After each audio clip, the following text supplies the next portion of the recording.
السلام عليكم ورحمة الله وبركاته. إن الحمد لله نحمده ونستعينه ونستغفره ونعوذ بالله من شرور أنفسنا ومن سيئات أعمالنا. من يهده الله فلا مضل له ومن يضلل فلا هادي له. وأشهد أن لا إله إلا الله وحده لا شريك له وأشهد أن محمدا عبده ورسوله صلى الله تعالى عليه وعلى آله وصحبه وسلم تسليما كثيرا. أما بعد، فقد قال الإمام البخاري رحمه الله تعالى: باب قول الله تعالى: وآتينا داود زبورا. الزبر الكتب واحدها الزبور، زبرت أي كتبت. ولقد آتينا داود منا فضلا يا جبال أوبي معه. قال مجاهد: سبه معه والطير وألن له الحديد أن اعمل سابغات। সম্মানিত ভাতৃমণ্ডলী, আল্লাহ রাব্বুল আলামিনের প্রশংসা এবং প্রিয় নবী সাল্লাল্লাহু আলাইহি সাল্লামের উপর সালাতু সালামের পর আজ সোমবার 29শে সফর 1446 হিজরি মোতাবেক 2রা সেপ্টেম্বর 2024 আমাদের ধারাবাহিক আলোচনা সহিহুল বুখারীর নবী রাসূলগণ সম্পর্কীয় হাদিস পর্ব নম্বর 15। ইমাম বুখারী রাহিমাহুল্লাহ এই পর্বের অধ্যায় নম্বর 37। বিষয়বস্তু দাউদ আলাইহিস সালাম সম্পর্কে। আজকে দাউদ আলাইহিস সালাম সম্পর্কে আয়াত এবং হাদিস আসবে। বলছেন বাবুন মানে হাজা বাবুন, এটি হচ্ছে এমন একটি অধ্যায় যাতে রয়েছে মহান আল্লাহর বাণী তাফসীর কাউলুল্লাহ তাআলা অথবা বাবু কাউলিল্লাহ তাআলা, মহান আল্লাহর বাণীর তাফসীর সম্পর্কে। কি বলছেন আল্লাহ তাআলা? ওয়া আতাইনা দাউদা জাবুরা, আমি দাউদ আলাইহিস সালামকে জাবুর নামক পুস্তক বা গ্রন্থ দিয়েছিলাম। সূরা নিসা আয়াত নম্বর 163। তাহলে দাউদ আলাইহিস সালামকে আল্লাহ একটি আসমানি কিতাব দিয়েছিলেন, যাতে ছিল আল্লাহ রাব্বুল আলামিনের বিধান, যে কিতাবের নাম ছিল জাবুর। বলছেন জাবুর এক বচন আর জবর হচ্ছে বহু বচন। জবর, জি, কোরআনে কারিমে জবর শব্দটি অন্য আয়াতে রয়েছে। তো জবর মানে হচ্ছে কুতুব, তাহলে জাবুর মানে কিতাব। জাবুর মানে হচ্ছে কিতাব। কিতাব কাকে বলা হয়? কিতাব মানে মাকতুব, লিখনি, যে কোনো এমন একটা পুস্তক যাতে লেখার কিছু সমষ্টি রয়েছে, কিছু কথা লেখা আছে, তার নাম হচ্ছে কিতাব। এই জন্য চিঠিকেও কিতাব বলা হয়, আরবিতে চিঠিকেও কিতাব বলা হয়। তো কিতাব মানে লিখনি, যাতে কিছু লেখা আছে, সেটা হচ্ছে কিতাব। সেটা ছোট হোক অথবা বড় হোক। আমরা বিভিন্ন ভাষায় আরবিরা কিতাব যদি ক্ষুদ্র হয় তো কোতাইয়েব তাসগীর, আমরা যদি ছোট কিতাব হয় তো পুস্তিকা, হ্যাঁ, আর বড় হইলে পুস্তক, হ্যাঁ, গ্রন্থ আর বই, আমরা বিভিন্ন ভাষা প্রয়োগ করে থাকি। কিন্তু কিতাব মানে মূলত হচ্ছে যাতে কিছু লেখা আছে সেটাই কিতাব, সেটা ছোট হোক অথবা বড় হোক। তো জবর বহু বচন যেহেতু, সুতরাং তার অর্থ হচ্ছে কুতুব, আর কুতুব হচ্ছে জমা বহু বচন কিতাবের। ওয়াহিদুহা জাবুর, জবরের এক বচন হচ্ছে জাবুর। তাহলে দাউদ আলাইহিস সালামকে আল্লাহ আসমানি কিতাব দিয়েছিলেন জাবুর, মানে যাতে আল্লাহর বিধান লেখা রয়েছে। জি, আর ওরা বলে জাবারতা, জাবারতা মানে কাতাবতা, তুমি লিখেছো। কাতাবা একতবা, জাবারা ইয়াজবুর। আর একটি আয়াত সূরা সাবার আয়াত নম্বর 10 আর 11, তাতে রয়েছে ওয়ালাকাদ আতাইনা দাউদা মিন্না ফাদলা, নিশ্চয়ই আমি দাউদ আলাইহিস সালামকে আমার পক্ষ থেকে বিশেষ অনুগ্রহ দিয়েছিলাম। ফজল মানে হচ্ছে অনুগ্রহ। ফজল সাধারণত পার্থিব অনুগ্রহকে বলা হয়, পার্থিব অনুগ্রহ। রহমত দুনিয়া আখেরাত দুটো কি শামিল, কিন্তু ফজল সাধারণত আল্লাহর ফজলে, আল্লাহর ফজলে ভালো আছে, দুনিয়া ভালো আছে, হ্যাঁ, মূলত। যদিও আখেরাতের অনুগ্রহ সবচেয়ে বড় অনুগ্রহ, কিন্তু সাধারণত ভাষাগত দিক থেকে কোরআন হাদিসে ফজল শব্দটি পার্থিব যেসব মানুষের প্রয়োজনের নিয়ামত সেগুলি সম্পর্কে প্রয়োগ হয়েছে। এই জন্য কোরআনে কারিমে আল্লাহ বলছেন জুমার দিনের সলাত সম্পর্কে, ফাইজা কুজিয়াতিস সলাতু ফান্তাশিরু ফিল আরদ ওয়াবতাগু মিন ফজলিল্লাহ। যখন সলাত সম্পূর্ণ হয়ে যায়, মানে জুমার সলাত শেষ, ফান্তাশিরু ফিল আরদ, তখন পৃথিবীতে তোমরা ছড়িয়ে পড়ো। মসজিদে বসে থাকার প্রয়োজন নেই, এখন রুজি রোজগার করো। সকাল থেকে এসেছে, অনেকে সকাল থেকে প্রস্তুতি নিয়েছে, সকাল থেকে কোনো রুজি রোজগার নেই, দিন পার হচ্ছে, তোকে অনেকের প্রয়োজন, প্রতিদিন রুজি রোজগারের প্রয়োজন রয়েছে। ওয়াবতাগু মিন ফজলিল্লাহ, এবং আল্লাহর অনুগ্রহ তলাশ করো, মানে আল্লাহ রুজি রিজিক তলাশ করো। যার যেখানে কাজকর্ম সুযোগ সুবিধা আছে রোজগার করো। এই জন্য মসজিদে ঢোকার সময় কি দোয়া? আল্লাহুম্মা আফতাহ লি আবওয়াবা রাহমাতে। কারণ মসজিদের ভিতরে দুনিয়াদারি নেই, কি আছে? আখিরাত। যদিও আপনার দুনিয়াও মানসিক শান্তি থাকবে, শারীরিক শান্তি আর ইত্যাদি, রুজিতে বরকত নেমে আসবে আল্লাহর ইবাদতবন্দি করলে, কিন্তু মূলত ওখানে দুনিয়ার পয়সার গরজ করে গেলে হবে না, স্বার্থে গেলে হবে না। মসজিদের ভিতরে যেন রাহমত দেখা, তোমার রহমতের দরজা খুলে দাও। কিন্তু মসজিদ থেকে যখন বের হচ্ছেন তখন এখন আপনি দুনিয়াদারি করতে যাবেন, চাকরি থাকলে চাকরি, ব্যবসা থাকলে ব্যবসা, যদি শ্রমিক হন তো শ্রম দিতে যাবেন, ইত্যাদি ইত্যাদি। সুতরাং আল্লাহুম্মা ইন্নী আসআলুকা মিন ফজলিকা, আল্লাহ এখন তোমার অনুগ্রহ ফজল তলাশ করছে। এই জন্য কোনো দুনিয়ার নিয়ামত পেলে যালিকা ফজলুল্লাহ ইউতিহি মান, বাড়ি, ঘর, গাড়ি, যালিকা ফজলুল্লাহ। জি জি। তো দাউদ আলাইহিস সালামকে আমি কি দিয়েছিলাম? আমরা বিশেষ অনুগ্রহ দিয়েছিলাম, রাজত্ব দিয়েছেন, রাজত্ব, রাষ্ট্রীয় ক্ষমতা, বড় অনুগ্রহ দুনিয়ার। জি, যদি সেটা সৎ ব্যবহার হয়, অসৎ ব্যবহার হয় তো মহাবিপদ ডেকে নিয়ে আসবে দুনিয়া আখেরাত। দুনিয়া তো লাঞ্ছিত মানুষের কাছে ঘৃণিত, আর আখেরাতে জাহান্নামের কঠিন শাস্তি রয়েছে। কারণ যার যত বড় নিয়ামত তার হিসাবও ওই রকমই। যাকে যত আল্লাহ কম দিয়েছেন তার হিসাবও কম। কিসের আল্লাহ হিসাব নেবেন? পয়সা নাই, জাকাতের হিসাব নেই, খেয়ে দেয় শেষ, তাই না? পয়সা নেই, হজের হিসাব নেই, হজ করনি কেন? ওমরারও পয়সা নেই, ওমরারও হিসাব নেই, কিছু হিসাব নেই। দান খায়রাত, মসজিদ মাদ্রাসা সবাই চাঁদা দিয়ে তুমি দাও না কেন? আল্লাহ পয়সা নেই, নিজের পেট চালাতে, নিজের পরিবারের পেট চালাতে তো আমি হিমশিম খাচ্ছি, কোনো হিসাব নেই। ঠিক কেনা? যার পয়সা আছে প্রত্যেকটা হিসাব আছে, হজের হিসাব আছে, জাকাতের হিসাব আছে। এমনি তুমি সাদকা করেছো কিনা, এত পয়সা দিয়েছো, শুধু জাকাত আর দাওয়াতি কাজ, দিনের কাজ, আল্লাহর দিনের কাজে খরচ করতে হবে না, মসজিদের জন্য খরচ করতে হবে না, দিনী প্রতিষ্ঠানে খরচ করতে হবে না, বহু হিসাব আছে। বহু হিসাব, কোথা থেকে এসছে, কোথায় গেছে। বেশি পয়সায় নেই কিন্তু কোথা থেকে জানা আছে, কয়টা পয়সা কোথেকে আসছে। আর যারা অডেল সম্পদ, ও জানেন যে কোথা থেকে এত পয়সা আসছে, আর কোথায় যে খরচ করছে, এত অপচয়, শয়তানি কাজে খরচ করছে, হারাম কাজে খরচ করছে। আসছেও হারাম উপায় আর যাচ্ছেও হারাম উপায়, হারাম ক্ষেত্রে তো হিসাব কঠিন। এজন্য যার যত কম নিয়ামত আল্লাহ শুকরিয়া আদায়, আলহামদুলিল্লাহ, হিসাবও কম। তো দাউদ আলাইহিস সালামকে আল্লাহ বড় অনুগ্রহ দিয়েছিলেন বলছেন, আর আল্লাহ নির্দেশ দিয়েছিলেন তাকেও এবং তার সাথে পাহাড়কেও, ইয়া জিবালু, হে পর্বতমালা, আউওয়াবি মাহু, দাউদ আলাইহিস সালামও আমার তসবিহ করছে, তার সাথে তোমরাও আমার তসবিহ করো। পাহাড় পর্বতকে আল্লাহ তসবিহ নির্দেশ দিয়েছে। ইমাম মুজাহিদ রাহিমাহুল্লাহ প্রখ্যাত বলছেন, আউওয়াবি মাহু, আউয়াব মানে হচ্ছে আল্লাহ অভিমুখী হওয়া, আল্লাহর দিকে ঝাঁপিয়ে পড়া। তা আল্লাহ দিকে ঝাঁপিয়ে পড়া, আল্লাহর গুণগান করো। সাব্বিহি মাহু, দাউদ আলাইহিস সালামের সাথে তোমরা কি করো? হে পর্বতমালা, তোমরা তাসবিহ করো।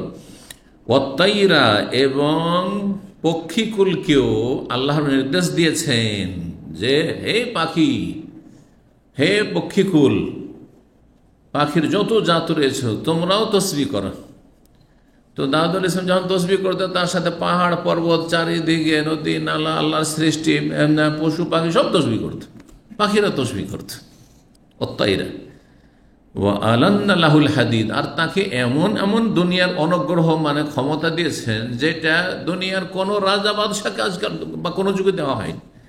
তা হচ্ছে তার জন্য লোহাকে অত্যন্ত নরম করে দিয়েছেন, কোমল করে দিয়েছেন। লোহা কত শক্ত।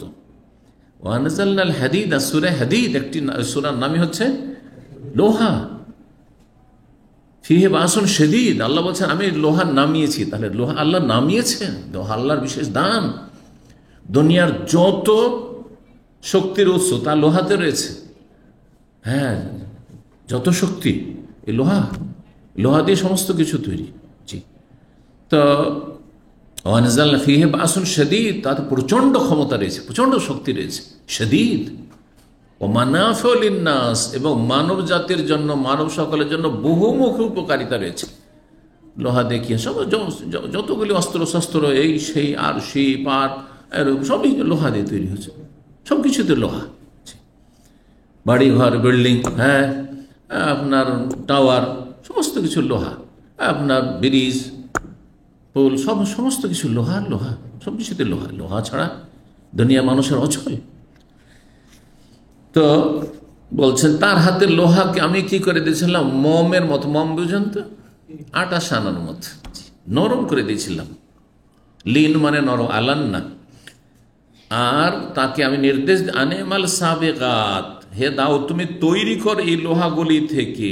সাবেগাত মানে পূর্ণ মাপের লৌহবর্ম। সাবাগা বা আসবাগা মানে পূর্ণ করা।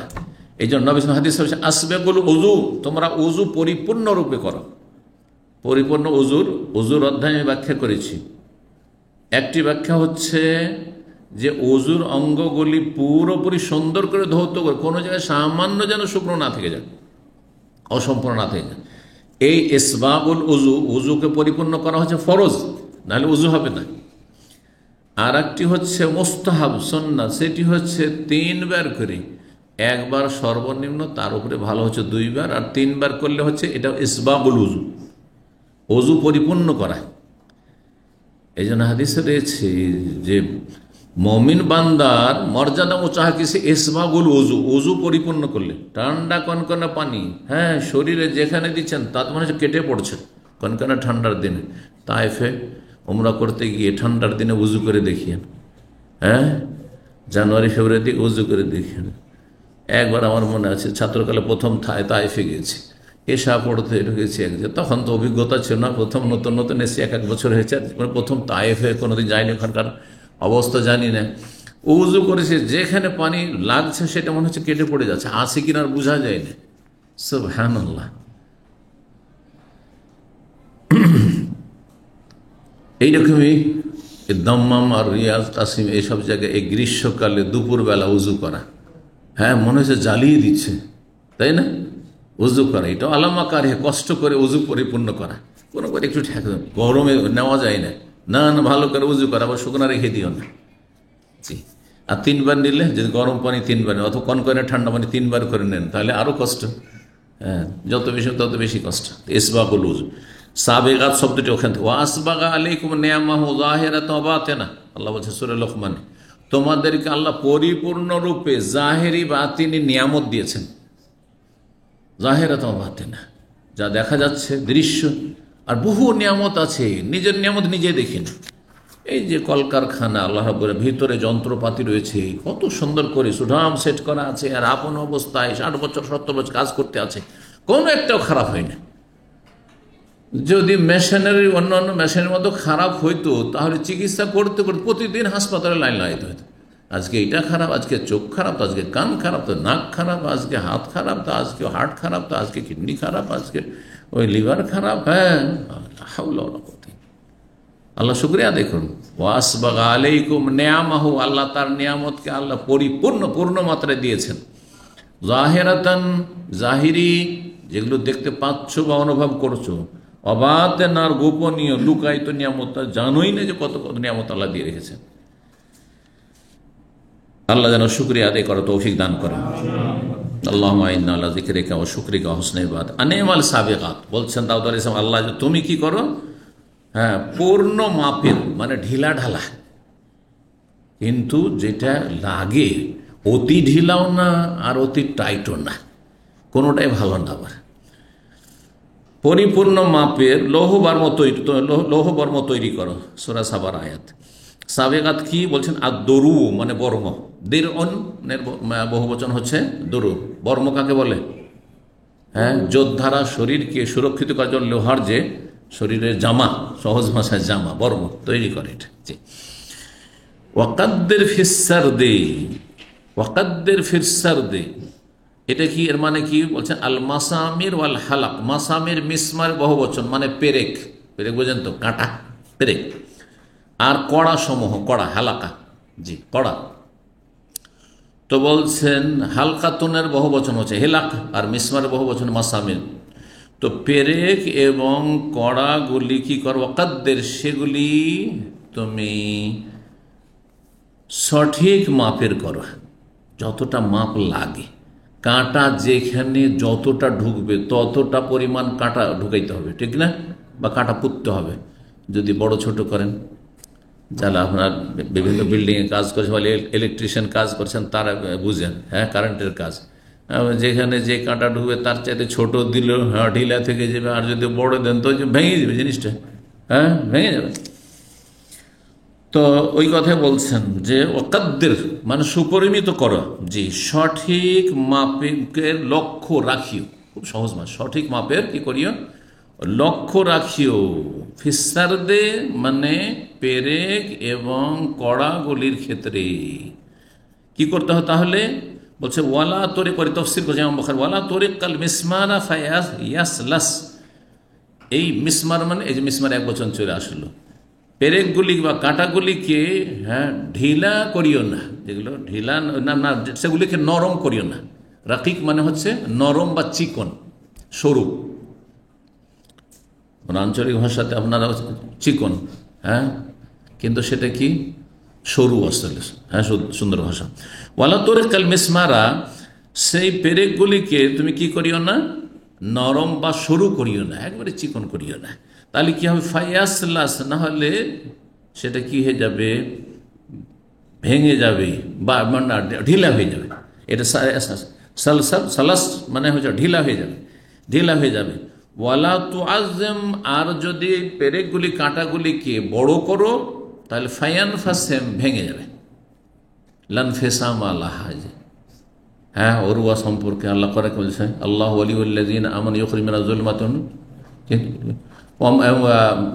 লানফেসাম আলাহাজ, ওরওয়াতিল উসকা লানফেসাম আলাহা, মজবুত হাতল যেটা ভাঙার নয়, ভাঙার নয়। তো ইনফেসাম মানে ভেঙে যাওয়া। সূরা বাকারা 250 নম্বর আয়াতে রয়েছে দুআতে রব্বানা আফরিগ আলাইনা সবরা। আফরাগা মানে কি? আফরেগ মানে ঢেলে দেওয়া, হ্যাঁ, আফরেগ মানে পানি বালতিতে ঢালছেন এটাকে, হ্যাঁ, আফরেগ, যে পানি নিয়ে ঢালছেন এটার নাম হচ্ছে আফরেগ। আফরাগা ইউফরেগ। তাহলে আফরেগ আলাইনা সবরা, আমাদের ওপর আল্লাহ ধৈর্যকে ঢেলে দাও, মানে ধৈর্য নাজিল করো, ধৈর্য অবতরণ, আনজিল। তালুত আর জালুতের ঘটনা জানা আছে, সূরা বাকারাতে রয়েছে, সেই প্রসঙ্গে রয়েছে। সেখানকার এই দুয়ার অংশটা রব্বানা আফরিগ আলাইনা সবরা ওয়াসাব্বিত আকদামানা ওয়ানসুরনা আল কওমিল কাফিরিন। আর ওয়াজাদাহু বাসতাতান ফিল ইলমি ওয়াল জিসমি। তালুত শারীরিক দিক থেকে খুব সুঠাম এবং শক্তিশালী ছিল, যেমন উঁচা তেমন শরীরওয়ালা। যদি যারা প্রশাসনে থাকে তাদের বডিও এরকম না থাকে, বা যারা এক যুগে শাসন ক্ষমতায় যারা থাকতো তারাই প্রশাসন, তাদের কাছে অ্যাডমিনিস্ট্রেশন কিছু, হ্যাঁ, এখন নাই ভাগ করা হয়েছে। মানে এখনও সেনাবাহিনীতে একটা হাইট আছে, একটা ওয়েট আছে, সব ঠিকঠাক রেখে, হ্যাঁ, বেটেও চলবে না, একবারে হ্যাংলা পাতলাও চলবে না, ঠিক না? না হইলে প্রভাব পড়বে না। পুলিশ অফিসার, এসপি সাহেব, ডিসি সাহেব আসছে, আর হ্যাঁ, 2 হাত আড়াই হাতের মানুষ, তোমাকে ভয় পাবে না। তো তালুত যে রাজা, আল্লাহ তাকে নির্ধারণ করলেন, সবার প্রশ্ন যে রাজা হবে ধনকু, পয়সাওয়ালা, হ্যাঁ, তো এর পয়সা নেই, ওই রকম কিছু নাই, একে কেন আল্লাহ রাজা করে দিলেন আমাদের উপর? আমাদের অনেক পয়সাওয়ালা রয়েছে, অনেক প্রভাবশালী লোকের রয়েছে।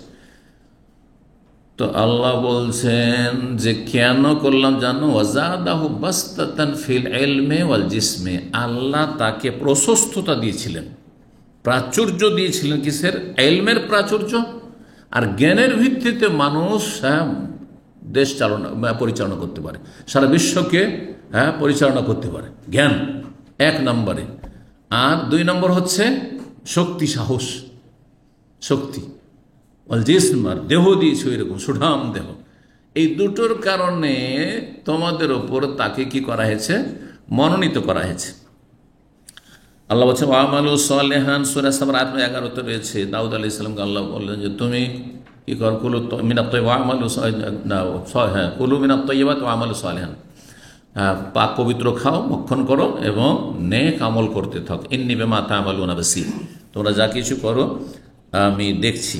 3417 নম্বর হাদিস দেখেন, আবু হুরায়রা রাদিয়াল্লাহু তাআলা আনহু থেকে বর্ণিত, নবী সাল্লাল্লাহু আলাইহি ওয়াসাল্লাম থেকে তিনি বর্ণনা করে বলেন, খুফিফা আলা দাউদ আলাইহিস সালাম আল কোরআন, দাউদ আলাইহিস সালামের উপর জবর পাঠকে সহজ করা হয়েছিল। এখানে কোরআন মানে যদি কোরআন করেন, এই জন্য এলেম লাগবে। তো দাউদ আলাইহিস সালামের যুগে কোরআন কোথায় হল? কোরআন নাযিল হল নবী সাল্লাল্লাহু আলাইহি ওয়াসাল্লামের 1400 বছর আগে। দাউদ আলাইহিস সালাম হচ্ছেন বনী ইসরাঈলের নবী, ঈসা আলাইহিস সালামের আগের নবী। তো দাউদ আলাইহিস সালামের জন্য কোরআন তেলাওয়াতকে অনেক হালকা, সহজ করে দেওয়া হয়েছিল। কোরআন তেলাওয়াত, তাহলে কোরআন মানে কেরাত। এখানে কারা একরাও কেরাতানো মাসদার হয়, আর কারা একরাও কোরআনানো মাসদার হয়। বোঝা গেছে না? জি। তো এখানে কোরআন মানে পাঠ করা। কি পাঠ করা? আল্লাহর কিতাব জবুর পাঠ করা। জবুর পাঠ করা, তার জন্য কি করা হয়েছিল? সহজ করে দেওয়া ছিল, হালকা করে দেওয়া ছিল। এত মানে দ্রুত তেলাওয়াত করতে পারতেন এবং তার তেলাওয়াতে এত বারাকা ছিল। ফাকানা ইয়ামর বেদাওয়াবিহি ফাতুসরাজ, কতক্ষণ লাগতো তার জবর খতম করতে? বলছেন তিনি নির্দেশ দিতেন তার বাহনকে প্রস্তুত করার। দাব্বাতনের বহু বচন হচ্ছে দাওয়াব, মানে বাহন, তার জন্তু, মানে কোন জন্তু? যেই জন্তুর পিঠে চাপতেন, ঘোড়া। যে ঘোড়ার পিঠে লাগানো হবে কি আপনার, যেটা বলা হচ্ছে আপনার গদি লাগানো হবে। তো তিনি তার বাহন সম্পর্কে নির্দেশ দিতেন খাদেমদেরকে, ফাতুসরাজ, সেটার ওপর গদি কি করা হইতো? গদি লাগানো হইতো, গদি প্রস্তুত করা হইতো। যেহেতু সবসময় তো আর ঘোড়ার পিঠে গদি থাকে না, যখন চাপবেন তখন সেটা করা হইতো। ফায়াকরাউল কোরআন, তারপরে তিনি পাঠ করা শুরু করতেন। আল কোরআন মানে জবুর পাঠ করা শুরু করতেন। কাবলা আন তুসরাজা দাওয়াবহু, যখন নির্দেশ দিলেন তারপরে তিনি জবুর পড়া শুরু করলেন। নির্দেশ দিলে আমি সফরে যাব, বাইরে যাব, ঘুরতে যাব, সুতরাং কাজে যাব, তোমরা আমার বাহনকে প্রস্তুত করা। জি, তার পিঠের উপর গদিটা লাগিয়ে, জি, গদি বাঁধার আর কি। তো তিনি তিলাওয়াত শুরু করতেন জবুরের। কাবলান তুসরাজা দাওয়াবহু, তার বাহনের পিঠে গদি বাঁধার আগে, গদি বাঁধার সাথে সাথে যখন নির্দেশ দিলেন তখন তিনি শুরু করলেন। আর তার গদি বাঁধা শেষ হইতে হইতে তার জবর পড়া শেষ হয়ে যেত। গদি বাঁধা শেষ, এখন কিসের পিঠে উঠতে হবে? ঘোড়ার পিঠে চাপতে হবে, জবর পড়া শেষ। যখনই কোথাও বেরোতেন এক খতম করে নিলেন। এত বরকত দেওয়া হয়েছিল তার তেলাওয়াত। যার হাতে লোহাকে নরম করা হয়েছে, এইভাবে ধরতেন লোহা একবারে, যেমন আমাদের হাতে আপনার মম হইতে পারে, জি, কাদামাটি হইতে পারে, জি, যা ইচ্ছা তাই করবেন, যেভাবে গড়বেন সেভাবে তৈরি, কাদা দেওয়া বলি। ওয়ালাইয়া কলম ইল্লামিন আমালিয়া দেহি, এবং দাউদ আলাইহিস সালাম নিজের হাতের পরিশ্রম দ্বারা উপার্জিত রিজিক ছাড়া অন্য কিছু তিনি খেতেন না। নিজের হাতের শ্রম দ্বারা যা উপার্জন করতেন তাই তিনি ভক্ষণ করতেন, অন্য কোনো কিছু খেতেন না। তাহলে তার পেশা ছিল কি? হাতের কাজ করা। হাতের কাজ করে তিনি খেতেন। এই যে লোহার বড় বড় বিভিন্ন কিছু তৈরি করতেন, যা আসছে সামনের অধ্যায়গুলিতে আসছে। তো এই ছিল হাদিস। 3418 নম্বর হাদিস বর্ণনা করেছেন সাঈদ ইবনে মুসাইয়্যিব এবং আবু সাবিন আব্দুর রহমান, দুইজন তাবেঈ। আব্দুল্লাহ বিন আমর ইবনে আস রাদিয়াল্লাহু তাআলা আনহুমা থেকে বলেন, উখবিরা রাসূলুল্লাহ সাল্লাল্লাহু আলাইহি ওয়াসাল্লাম, রাসূলুল্লাহ সাল্লাল্লাহু আলাইহি ওয়াসাল্লামকে জানিয়ে দেওয়া হলো, মানে কেউ গিয়ে জানিয়ে দিয়েছেন যে আব্দুল্লাহ বিন আমর বড়ই দিনদার ছিলেন এবং নফল ইবাদত বন্দেগীতে বড়ই তিনি নিজে কঠোর ছিলেন, মানে কঠিন পরিশ্রম করতেন, মানে সীমাহীন পরিশ্রম করতেন, যে পরিশ্রম আসলে শরীয়তে স্বীকৃত নয় এবং শরীরের জন্য ক্ষতিকর। নবী সাল্লাল্লাহু আলাইহি ওয়াসাল্লামকে কেউ অভিযোগ করে জানিয়ে দিয়েছে এরকম কাজ করছে। বলছেন নবী সাল্লাল্লাহু আলাইহি ওয়াসাল্লামকে খবর দেওয়া হলো কি, এ আন্নি আকুল, আমি বলেছি। তিনি মন্তব্য করেছেন, এই কঠোর পরিশ্রমকে ইবাদত করতেন, তিনি একসময় মন্তব্য করেছেন, ওয়াল্লাহি, আল্লাহর কসম করে বলছি, লা আসুমান্নান নাহার, সারা জীবন দিনে আমি সিয়াম পালন করবো, রোজা রাখবো প্রতিদিন। ওয়ালা আকুমান্নাল লাইলা, মাইশত, যতদিন বাঁচবো আমি রাত্রে সারা রাত তাহাজ্জুদ পড়ব, যতদিন বাঁচবো।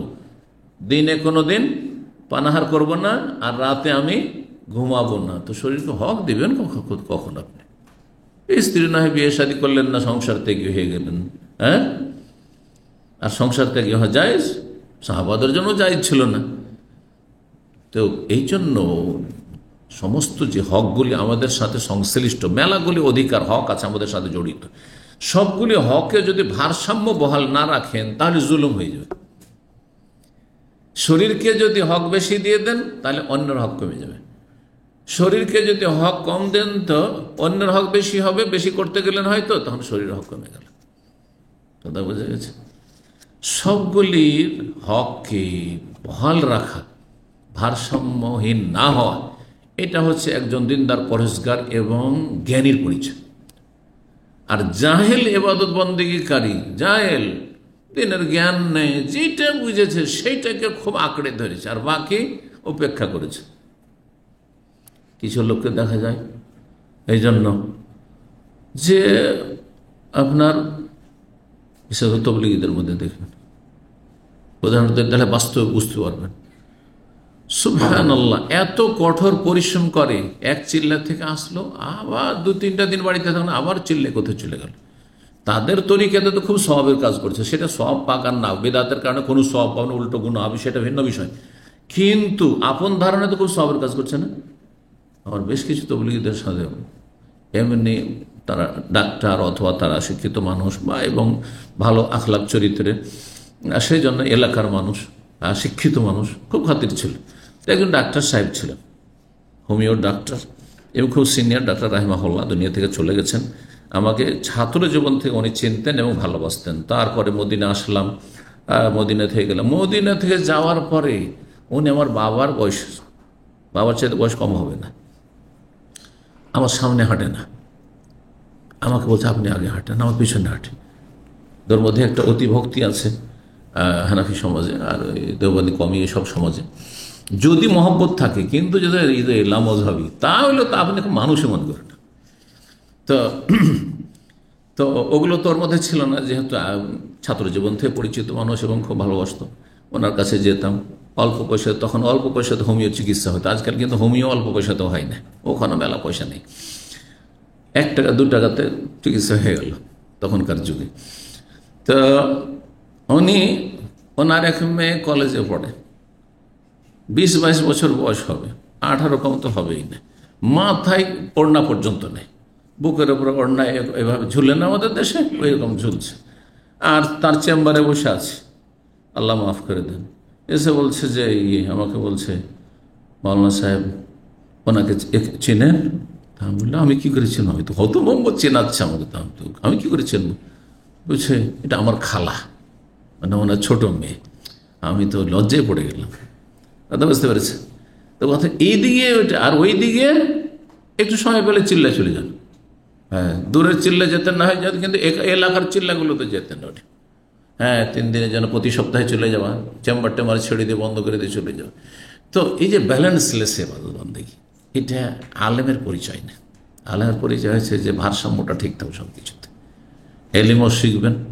হ্যাঁ, আবার কিছু লোক আছে, আলেম সমাজও আছে, আমাদের আহলে হাদিসদের মধ্যে আছে, এইদিকে পড়াশোনা খুব বেশি করছে।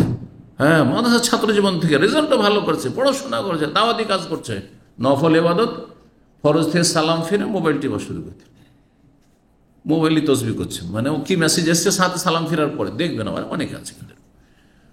তারপরে তাহাজ্জুদ তো নেই সারা জীবন। হ্যাঁ, নফল রোজা নেই, পৌষ মাসে, মাঘ মাসে, শীতকালও তো থাকবে, ঠিক আছে, গরমের দিনে অনেকের জন্য অসুবিধার কারণ আছে, অনেকের জন্য অসুবিধার কারণে বিভিন্ন সমস্যা শারীরিক থাকতে পারে মানুষ, কিন্তু বছরে কিছু কিছু সময় তো থাকবে। তাহাজ্জুদ সারা বছর পারবো না, যখন রাত এত লম্বা, যখন 8 ঘন্টা না ঘুমাইলে ফজর হবে না, তখন তো তাহাজ্জুদ পড়বেন আপনি। আরে কিছুই নাই, এদিকে সালাতুল দুহা নেই, 2 রাকাত নামাজ, এদিকে প্রতি মাসে একটা করে কোরআন খতমও নেই, আর এইদিকে দেখা যাচ্ছে যে এতগুলি 50টা হোয়াটসঅ্যাপ গ্রুপ আছে, সবগুলিতে প্রশ্ন উত্তর দিচ্ছেন আপনি ধারাবাহিক। কোনো ব্যালেন্স ভারসাম্য আছে আপনার? 50টা গ্রুপ না দিয়ে 2-3টে গ্রুপের দেন, আর কিছুটা তাহাজ্জুদ পড়েন, সালাতুদ দুহা পড়েন, মাঝে মাঝে নফল রোজাও রাখেন।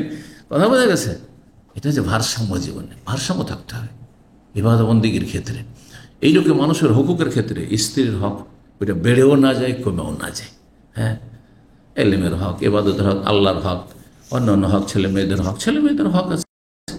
এই নয় যে ছেলে মেয়ে ছুটির দিনও আপনি ঘুরে বেড়াচ্ছেন যেখানে সেখানে, একটা ছুটির দিন সেখানে ছেলে মেয়েকে সময় দিচ্ছেন না, দুপুর খানেও ছেলে মেয়ের সাথে গিয়ে খেতে বসছেন না। কিসের হক আদায় করছেন আপনি? সকালেও ছেলে মেয়ে আপনার সাথে নেই, মাদ্রাসা স্কুলে, দুপুরেও নেই আপনার সাথে, রাত্রেও নেই, অথচ বাড়িতে থাকেন শুধু পয়সার জন্য ছোটাছুটি করেন। এই কোন জীবন হইল? এগুলো কোনো জীবন হইল? এর জন্য অবশ্যই জীবনে ভারসাম্য থাকতে হবে। এটা হচ্ছে আলেমের পরিচয়, জ্ঞানীর পরিচয়। আলেম মানে মাদ্রাসা পড়া আলেম বলছি না, জ্ঞানীর পরিচয়, যার দিনের জ্ঞান আছে আপনার। তো অনেক সময় আবেগে মানুষ কি হয়ে যায়, ভারসাম্যহীন হয়ে যায়। তিনি বলেছিলেন এই মন্তব্য করে যে সারা জীবন রোজা রাখবো আর সারা জীবন রাতে কেয়াম করব, ঘুমাবো না। ফাকাল্লাহ রাসূলুল্লাহ সাল্লাল্লাহু আলাইহি ওয়াসাল্লাম বললেন যে আনতাল্লাযী তাকুল, তুমি এই ধরনের কথা বলেছো, আমার কাছে খবর পৌঁছেছে, এই কথা বলেছো তুমি। ওয়াল্লাহি লা আসুমান্নান নাহার ওয়া লা আকুমান্নাল মাইশ, তো যতদিন বাঁচবো আমি দিনে সারা জীবন রোজা রাখবো আর রাতে সারা জীবন তাহাজ্জুদ পড়বো। বলতে আমি বললাম কাদ কুলতুহু, হ্যাঁ আমি বলেছি। কাল নবী সাল্লাল্লাহু আলাইহি ওয়াসাল্লাম ইন্নাকা লা তাসতিউ যালিকা, তুমি এটা পারবে না করতে, এটা আবেগী কথা। আজকে শুরু করবে, হ্যাঁ 2, 4, 5 বছর 10 বছরে তুমি ক্ষীণ হয়ে পড়বে, বিছানা ধরে নেবে, তুমি চালাতে পারবে না, তুমি নিজেরই ক্ষতি করবে। ফাসুম, রোজাও রাখো, ওয়াফতের, দিনে পানাহারও মাঝে মাঝে করো, কম তাহাজ্জুদও পড়ো, নাম ঘুমাও, ওয়াসুম মিনাশ শাহরি সালাসাতা আইয়াম, তুমি মাসে 3টি রোজা রাখো, 3টা রাখলে 3 × 10 = 30 নেকি পেয়ে যাবে তুমি। ওয়াইনাল হাসানাতে বিআশরি আমসালিহা, নেকি 10 গুণ হয়ে যায়, নেকি 10 গুণ হয়ে যায়, 3 × 10 = 30 হয়ে যাবে। যালিকা মিসলা সিয়ামিদ দাহর, এটা হচ্ছে সারা জীবন রোজা রাখার মতো, সারা জীবন সিয়াম পালনের মতো। ফাকুল, তো তখন আব্দুল্লাহ বিন আমর তো আবেগে আছেন, হ্যাঁ যুবক মানুষ, এমনি অতিউ আফজাল মিন যালিক, আমি এর চেয়ে বেশি পারবো। আফজাল মিন যালিক মানে আকসার, এর চেয়ে বেশি পারবো আমি। 3টা কেন রোজা বলছেন আমাকে, আমি এর চেয়ে বেশি পারবো। ইয়া রাসূলুল্লাহ, তাহলে ফাসুম ইয়াওমান, তাহলে তুমি একদিন রোজা রাখো, আফতির ইয়ামায়, 2 দিন তুমি পানাহার করো, একদিন রোজা রেখে 2 দিন বিরতি দাও, তাহলে কি হয়ে গেল? 4 মাস রোজা আর 8 মাস হচ্ছে হ্যাঁ বিনা রোজা, খাওয়া দাওয়া করো। কালা কুলতু ইন্নী উতিউকা আফজাল, এর চেয়ে বেশি পারবো ইয়া রাসূলুল্লাহ। কালা ফাসুম ইয়াওমান ওয়া আফতির ইয়াওমান, তাহলে একদিন সিয়াম পালন করো, রোজা রাখো, আর একদিন পানাহার করো। 6 মাস রোজা বছরে আর 6 মাস খাওয়া দাওয়া। ওয়াজালিকা সিয়ামাত, এইটা হচ্ছে দাউদ আলাইহিস সালামের সিয়াম, ওয়া হুয়া আ'দালুস, এটা হচ্ছে রোজার ক্ষেত্রে মধ্যম পন্থা, মানে সর্বোচ্চ মধ্যম পন্থা, এর বেশি চলবে না, এটা হচ্ছে বর্ডার, এর বেশি করিও না। কুল, তো আমি বললাম ইন্নী উতিউকা আফজাল মিনহু, এর চাইতে বেশি পারবো ইয়া রাসূলুল্লাহ। কালা লা আফজাল মিন যালিক, এর চাইতে উত্তম কিছু নেই, এর চাইতে উৎকৃষ্ট কিছু, স্পষ্ট লা আফজাল মিন যালিক, এর চাইতে উৎকৃষ্ট কিছু নেই। 6 মাস রোজা রাখবেন 1 বছরের ভিতরে, অর্ধেকটাই রোজা, এর চাইতে বেশি কিছু নেই। 3419 নম্বর হাদিস, আব্দুল্লাহ বিন আমর বিন আস ওই নিজেই বর্ণনা করেছেন, বলছেন কাল আলী নবী সাল্লাল্লাহু আমাকে বললেন, আলম ও নাব্বা, আমাকে কি জানানো হয়নি মনে করছো? সব খবর আছে আমাকে। আন্নাকা তাকুমুল লাইলা ওয়া তাসুমুন নাহার, তুমি সারা রাত কিয়াম করছো, মানে তাহাজ্জুদ পড়ছো, আর তুমি সারা জীবন প্রতিদিন রোজা রাখছো। ফাকুলতুর নাম, হ্যাঁ ইয়া রাসূলুল্লাহ আমি করছি। ফাকালা ফাইন্নাকা ইযা ফাআলতা যালিকা, এমনটা যদি করো, হাজামাতিল আইনু, তাহলে চোখ তোমার বসে যাবে। শাব্দিক অর্থ চোখ হচ্ছে কি হবে, বসে যাবে, মানে দৃষ্টি শক্তি তোমার দুর্বল হয়ে যাবে, চোখ বসে যাও। চোখ বসে যাওয়া কথাটি আমরা ব্যবহার করি, হ্যাঁ মানুষ যখন ক্ষীণ হয়ে যায় তখন কি করে, চোখগুলো বসে যায়। ও নাফাহাতে নাফস, আর শরীর স্বাস্থ্য কি হয়ে যাবে, ক্ষীণ দুর্বল হয়ে যাবে। নাফাহাত মানে দাওফাত, দুর্বল হয়ে যাবে। সুতরাং কি করো, সুমিন কুল্লি শাহরিন সালাসা, প্রত্যেক মাসে 3টি রোজা রাখো। ফাযালিকা সাওমুদ দাহর, এটাতে সারা জীবন সিয়ামের নেকি তুমি পেয়ে যাবে। আও কাসাউমিদ দাহর, সারা জীবন রোজার মতো হয়ে যাবে। কুল, তাই বল ইন্নী আজেদুনি ইয়ানি কুওয়াতান, আমি আমার মধ্যে আরো বেশি শক্তি অনুভব করছি, আমার এই 3টি রোজা না, আমি অনেক পারবো, আমি খুব শক্তিশালী, যৌবনে যা হয় মানুষের।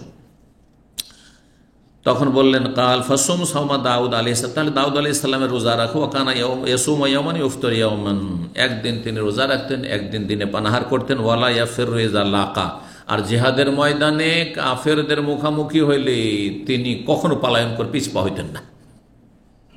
এটা গুরুত্বপূর্ণ বিষয়। জিহাদের আকাঙ্ক্ষা করবেন না, কিন্তু ময়দানে মুখোমুখি হয়ে গেলে কখনো কাফেরকে পিঠ দেখানো যায় না, কবিরা গুনাহ এটি, তাওয়াল্লিয়াউম আয-যাহফ।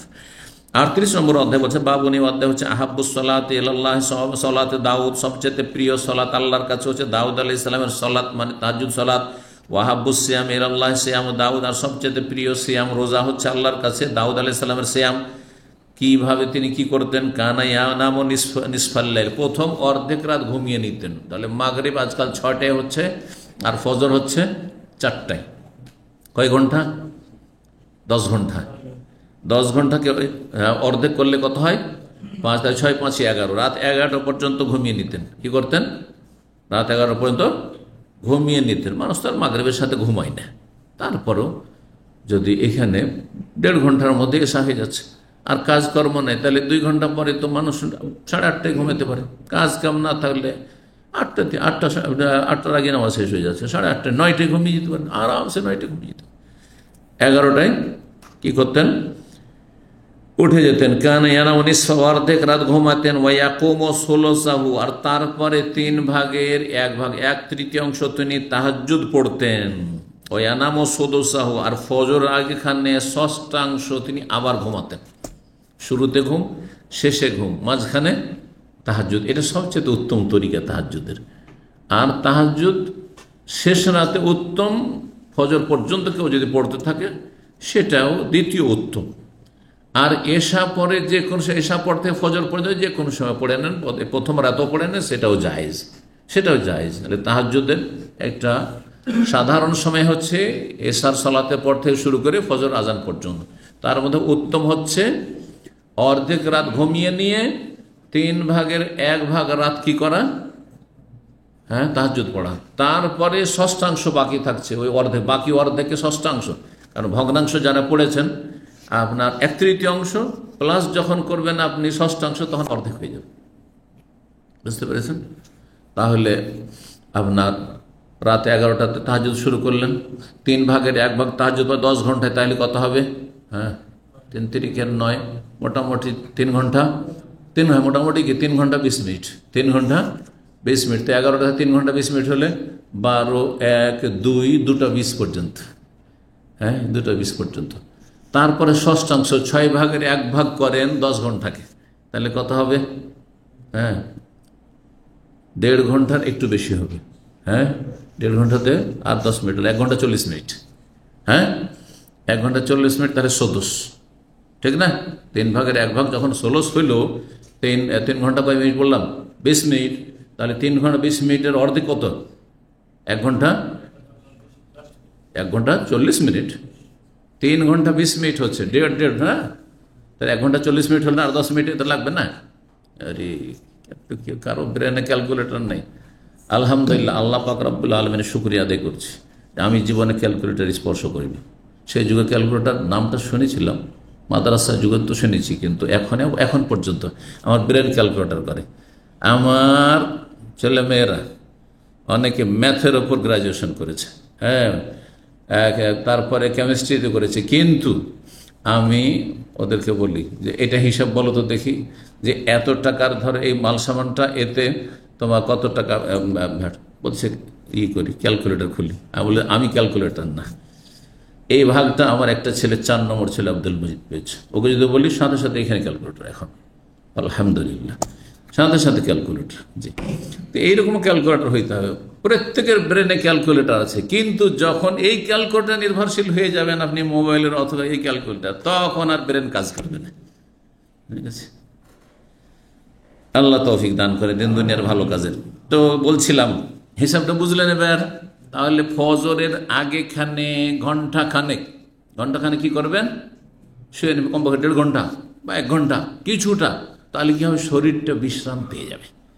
কারণ তাহাজ্জুদ পড়তে পড়তে পড়তে তারপরে যদি আপনি 2-3 ঘন্টা পড়েন, আজকাল তো তাহাজ্জুদের কোনো কোয়ালিটি নেই সেই জন্য, কিন্তু 2-3 ঘন্টা যদি তাহাজ্জুদ পড়েন, তারপর আজান হওয়ার পর আবার আধা ঘন্টা অপেক্ষা করতে ফজরের জন্য, সেই সময় কিন্তু আপনার কী হয়ে যাবে, শরীরটা ক্লান্ত হয়ে যাবে, আর তখন আর খুশুর সাথে ফজরটা হবে না, শুধু ছটপট করবেন, কখন যে কামত হবে, কখন নামাজটা শেষ হবে, কখন গিয়ে লম্বা হবো, ঘুম পড়া হয়নি, হবে না? হবে না? কিন্তু যখন এইদিকে ঘুমিয়ে নিয়েছেন, ওইদিকে ঘুমিয়ে নিয়েছেন, হ্যাঁ, সক্রিয় হয়ে তাহাজ্জুদ শুরু করেছেন, কারণ অর্ধেকটা ঘুমিয়ে নিয়েছেন, 3 ঘন্টার বেশি ঘুমিয়ে নিয়েছেন। কত ঘন্টা বললাম? 3 ঘন্টা কেন, কয় ঘন্টা হচ্ছে? হ্যাঁ, অর্ধেক রাত মানে কয় ঘন্টা? মোটামুটি যদি এসা পরও ঘুমান তবু 2-3 ঘন্টা। 3 ঘন্টা ঘুমিয়ে নেওয়ার পরে উঠে গেলেন, আর তারপর তাহাজ্জুদ পড়লেন, তারপরে আবার তাহাজ্জুদ পড়লেন আপনি 3-3.5 ঘন্টা, তার সুন্নতি তরিকা বলছি, যেটা উত্তম তরিকা। তারপরে 1 ঘন্টাও যদি ঘুমিয়ে নেন, শরীরটা ফ্রি হয়ে গেছে, ফজর পড়ার জন্য শরীর অ্যাক্টিভ হয়ে গেছে, আর কোনো রকমের ক্লান্তি নেই। দাউদ আলাইহিস সালামের হিসাব বললাম আপনাদেরকে। ওয়াসুম ইয়াওমান, একদিন তিনি রোজা রাখতেন, ওয়াইফতারি, একদিন তিনি দিনে পানাহার করতেন। তাহলে দিনেও পানাহার করা উচিত। দিনটা আল্লাহ খাওয়া দাওয়ার জন্য আর রোজগারের জন্য পয়দা করেছেন, আর রাতকে আল্লাহ লেবাস করেছেন, লেবাস দিয়ে মানুষ ঢাকে, সুতরাং শরীরটাকে ঢেকে আপনি কি করেন? ঘুমান। হ্যাঁ, অন্ধকার আপনাকে ঢেকে নিয়েছে, আপনি ঘুমিয়ে পড়েন। রাতের ঘুমের বিকল্প নেই, রাতের 2 ঘন্টা ঘুম দিনের 6 ঘন্টা ঘুমের চাইতে ভালো।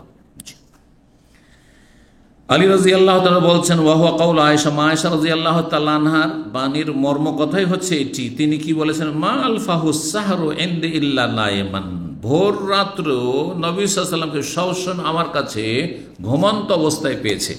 মানে নবী সাল্লাল্লাহু আলাইহি ওয়াসাল্লাম সবসময় ফজরের আগে খানে ঘুমিয়ে থাকতেন। সাহার মানে পুরো সাহারির সময় না, একবারে শেষ সময়টা, মানে ফজরের আজানের আগে তিনি 1 থেকে 1.5 ঘন্টা এই সময়টা কি করতেন? ঘুমাতেন। কারণ দাউদ আলাইহিস সালামের সুন্নতটি হচ্ছে সবচেয়ে উত্তম সুন্নাত, আর নবী সাল্লাল্লাহু আলাইহি ওয়াসাল্লাম উত্তম তাহাজ্জুদ পড়তেন, যেটা এখানে নির্দেশ দিয়েছেন। মনে থাকবে তাহাজ্জুদের উত্তম সময় অর্ধেক ঘুমিয়ে রাতকে 2 ভাগে ভাগ করেন। অর্ধেক রাত কি করেন? প্রথম দিকে ঘুম, তারপরে হ্যাঁ বাকি যে অর্ধেক গোটা রাতকে 3 ভাগ করেন, তারপরে 3 ভাগের 1 ভাগ হ্যাঁ তাহাজ্জুদ, আর গোটা রাতকে 6 ভাগের 1 ভাগ করেন, তারপরে 6 ভাগের 1 ভাগ শেষ দিকে আবার ঘুম। প্রথম দিকে ঘুম, শেষেও ঘুম, আর মাঝখানে আপনার এই সময়টা সবচেয়ে উত্তম সময়, একেবারে শান্ত।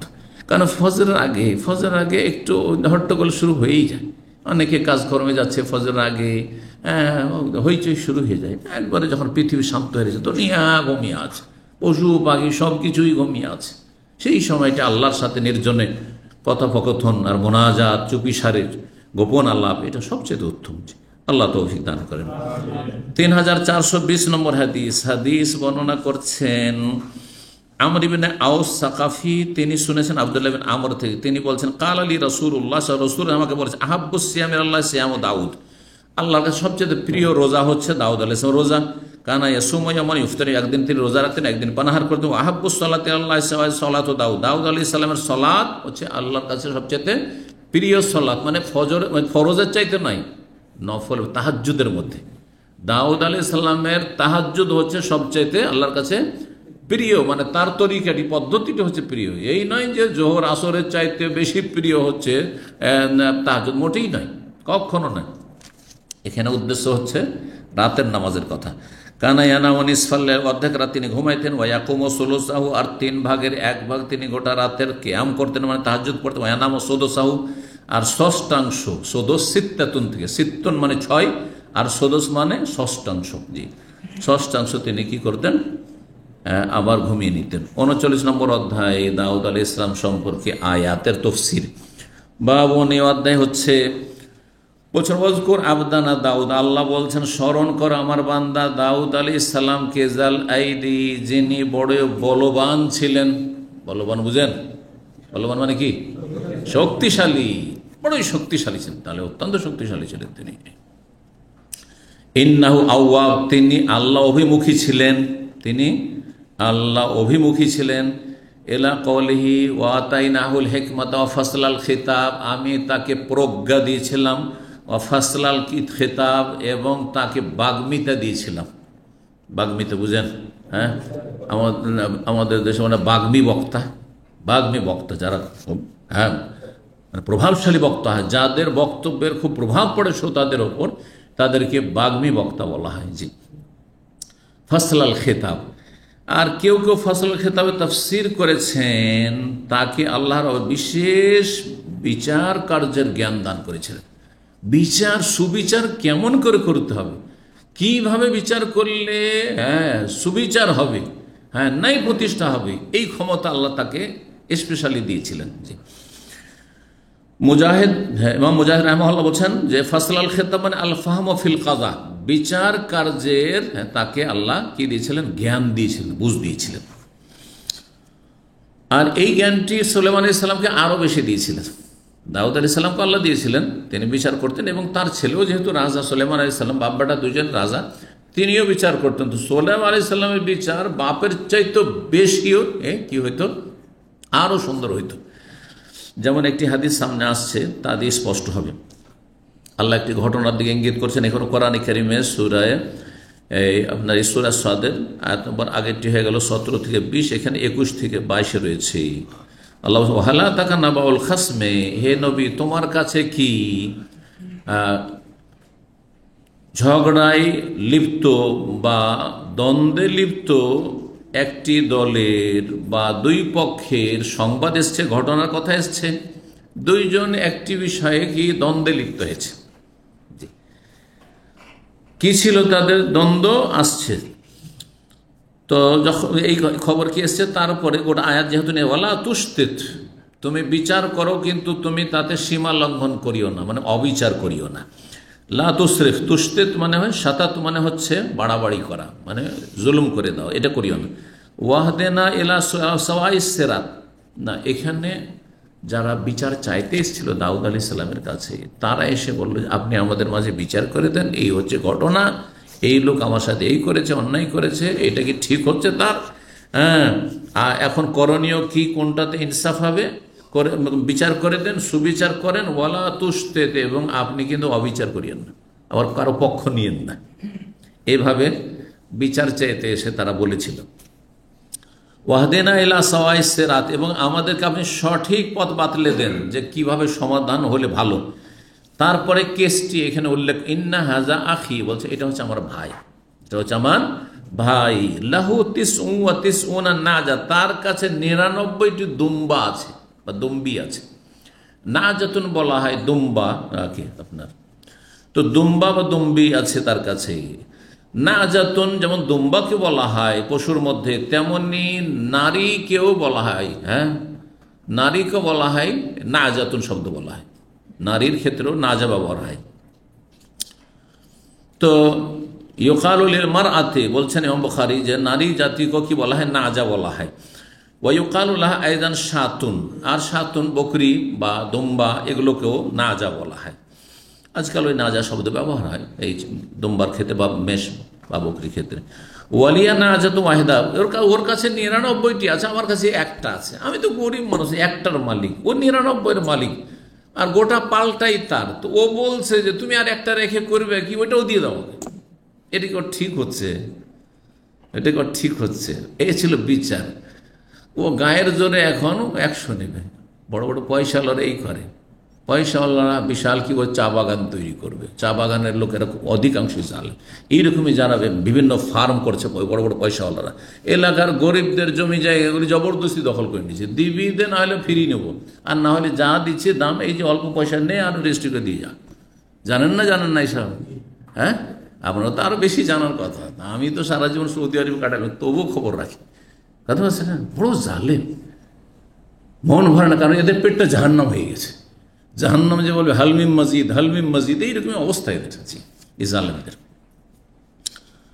বিশাল কি করবে, কি বলছে এগুলোকে, তারা যে আপনার বিলাসবহুল এলাকা তৈরি করছে, আর সেখানে বাসভবন যেগুলি এখন বিরান হয়ে যাচ্ছে, অনেকের বিরান হয়ে গেছে আর হয়ে যাচ্ছে।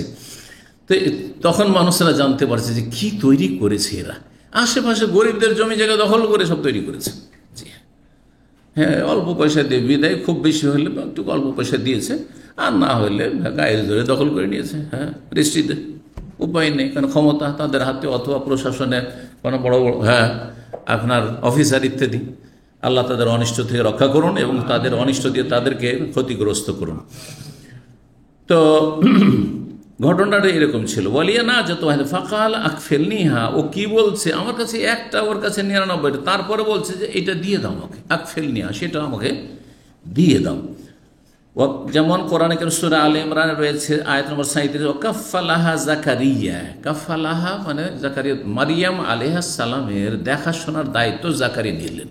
তো এই যে বকরিটা তোমার একটা বকরি আছে ওইটাও আমার পালে দিয়ে দাও, তুমি আর নিয়ে কি করবে, একটা বকরি রেখে কি করবে, সেটাও আমাকে দিয়ে দাও। দুম্মাহা মানে সেটাও আমার ছাগলের পালের সাথে, দুম্বার পালের সাথে মিলিত করো। তো কাফালা এক ফলো মানে দম্মা মানে মিলিত করা।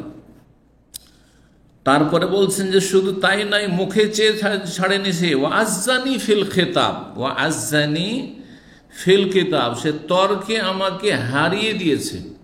তর্ক বিতর্ক করতে গায়ের জোরে ও, হ্যাঁ, নিজের দাপট নিতে, যার 99টি তার দাপট বেশি। আর একটা দুম্বার মালিক গরিব মানুষ, বেচারা মিসকিন, কথা বলতে পারে না, বলছে যে কথা বললেও পারছি না, ও যুক্তি তর্কে বলছে তোমার একটা রেখেলামটাকে দাও, ওইটা ও নিবে আমার। ওয়াজ্জানি ফিল খেতাব, তর্কে আমাকে হারিয়ে দিয়েছে। ইউকালুল মুহাওয়ারা, খেতাব মানে মুহাওয়ারা মানে ওই যে কথোপকথন বা তর্ক।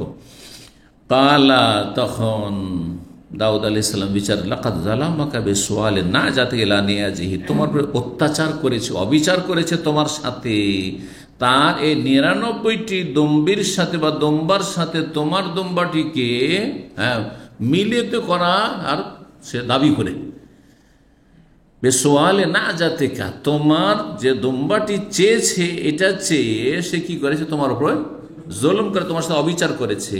আর এইটাই সাধারণত হয়। ওয়াইন্না কাসীরাম মিনাল খুলাতা লা ইয়াবগি বাযুহুম আলা বায, অধিকাংশ পার্টনারশিপে যারা কাজ করে, অংশীদারিতে যারা ব্যবসা বাণিজ্য করে, একে অপরের সাথে অবিচার করে থাকে, বাস্তব সত্য। কারোর সাথে সম্পর্ক খারাপ করতে হলে ধার দিয়ে দেন, আর না হলে কারোর সাথে সম্পর্ক খারাপ করতে হলে ওর সাথে পার্টনারশিপ ব্যবসা শুরু করে দেন। দেখেন আজকালকার জামানে দিনী ভাই কোথায়, যে দিনী ভাই চম্পত হয়ে যাবে, খুঁজেই পাবেন, হদিস পাবেন না দিনী ভাই কোথায়। কথা বলছেন, টাকা নিয়ে হিসাব নিকাশ তার কাছে, শুধু লসটা শোনাইবে, লাভ হলে শোনাবেন না। আমি বেশ কিছু লোককে এরকম দেখলাম, আমাদের দিনী ভাইরা পার্টনারশিপ ব্যবসা করতে লেগে বলছে শেখ শুধু লসটাই শুনতে পাই, যে এত টাকা লস খেয়েছি, কারণ ওখানে চাপাইতে হবে, যাতে ছেড়ে ঝুড়ে পালায়।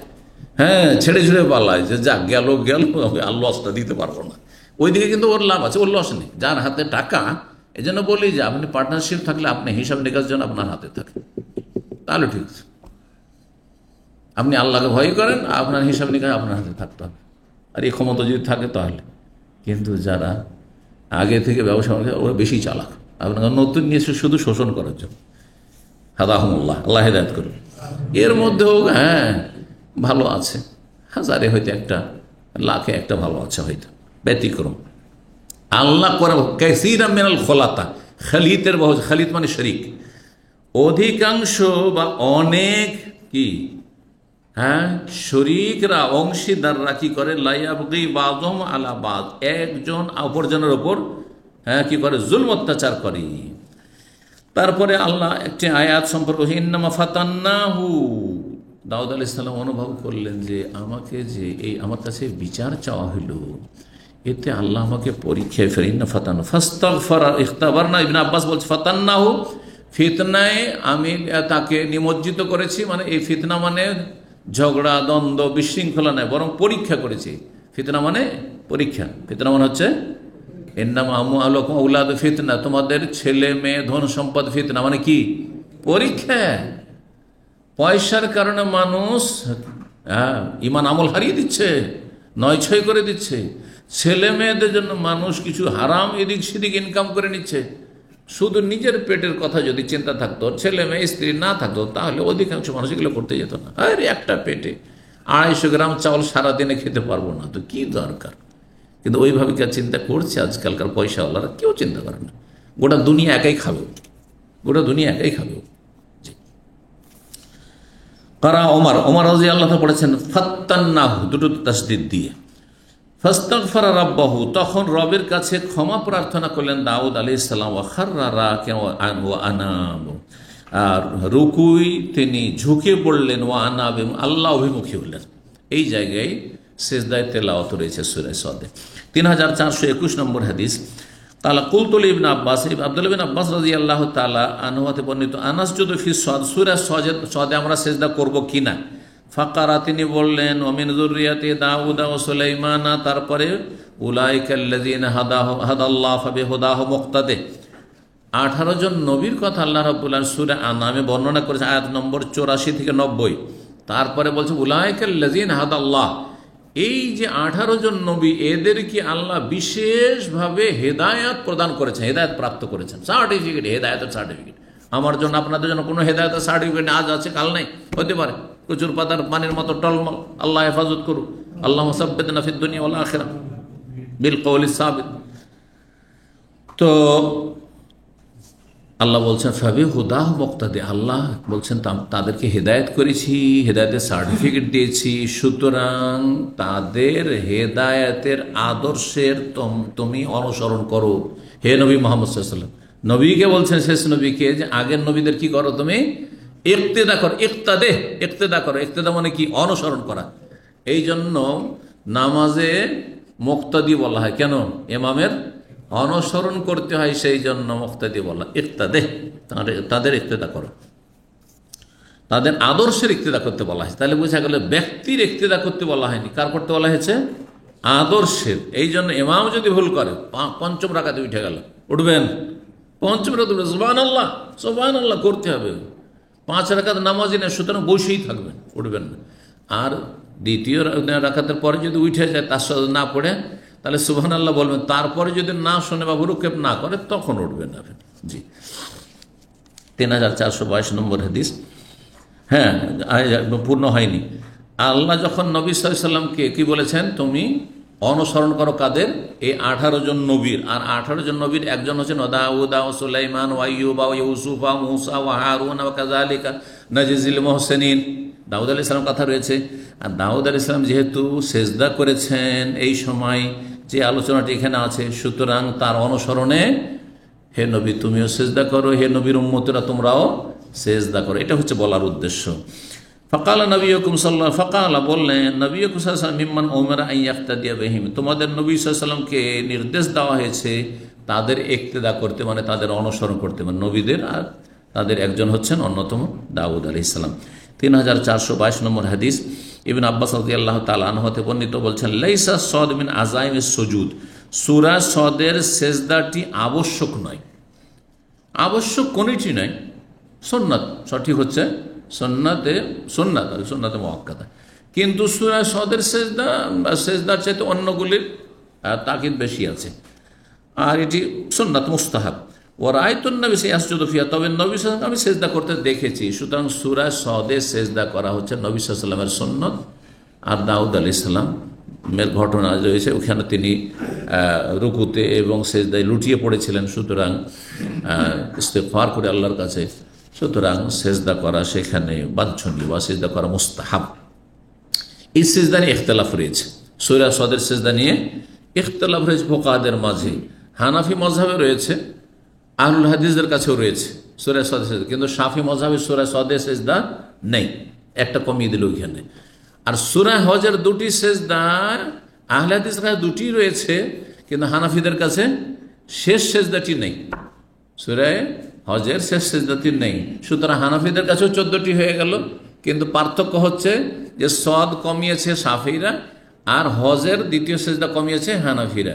পক্ষান্তর আহলুল হাদিস যারা বা হাম্বলি বা মুহাদ্দিসিনে কেরাম সবাই বলছেন যে কোরআনে কারিমে কয়টি সেজদা রয়েছে, 15টি রয়েছে, 14টি না। শাফি মাযহাব 14 আর হানাফি মাযহাব 14, আর বাকি হাদিসের আলোকে সেজদা হচ্ছে টোটাল 15টি। এটাই বেশি সঠিক, আর এই হাদিস প্রমাণ করে।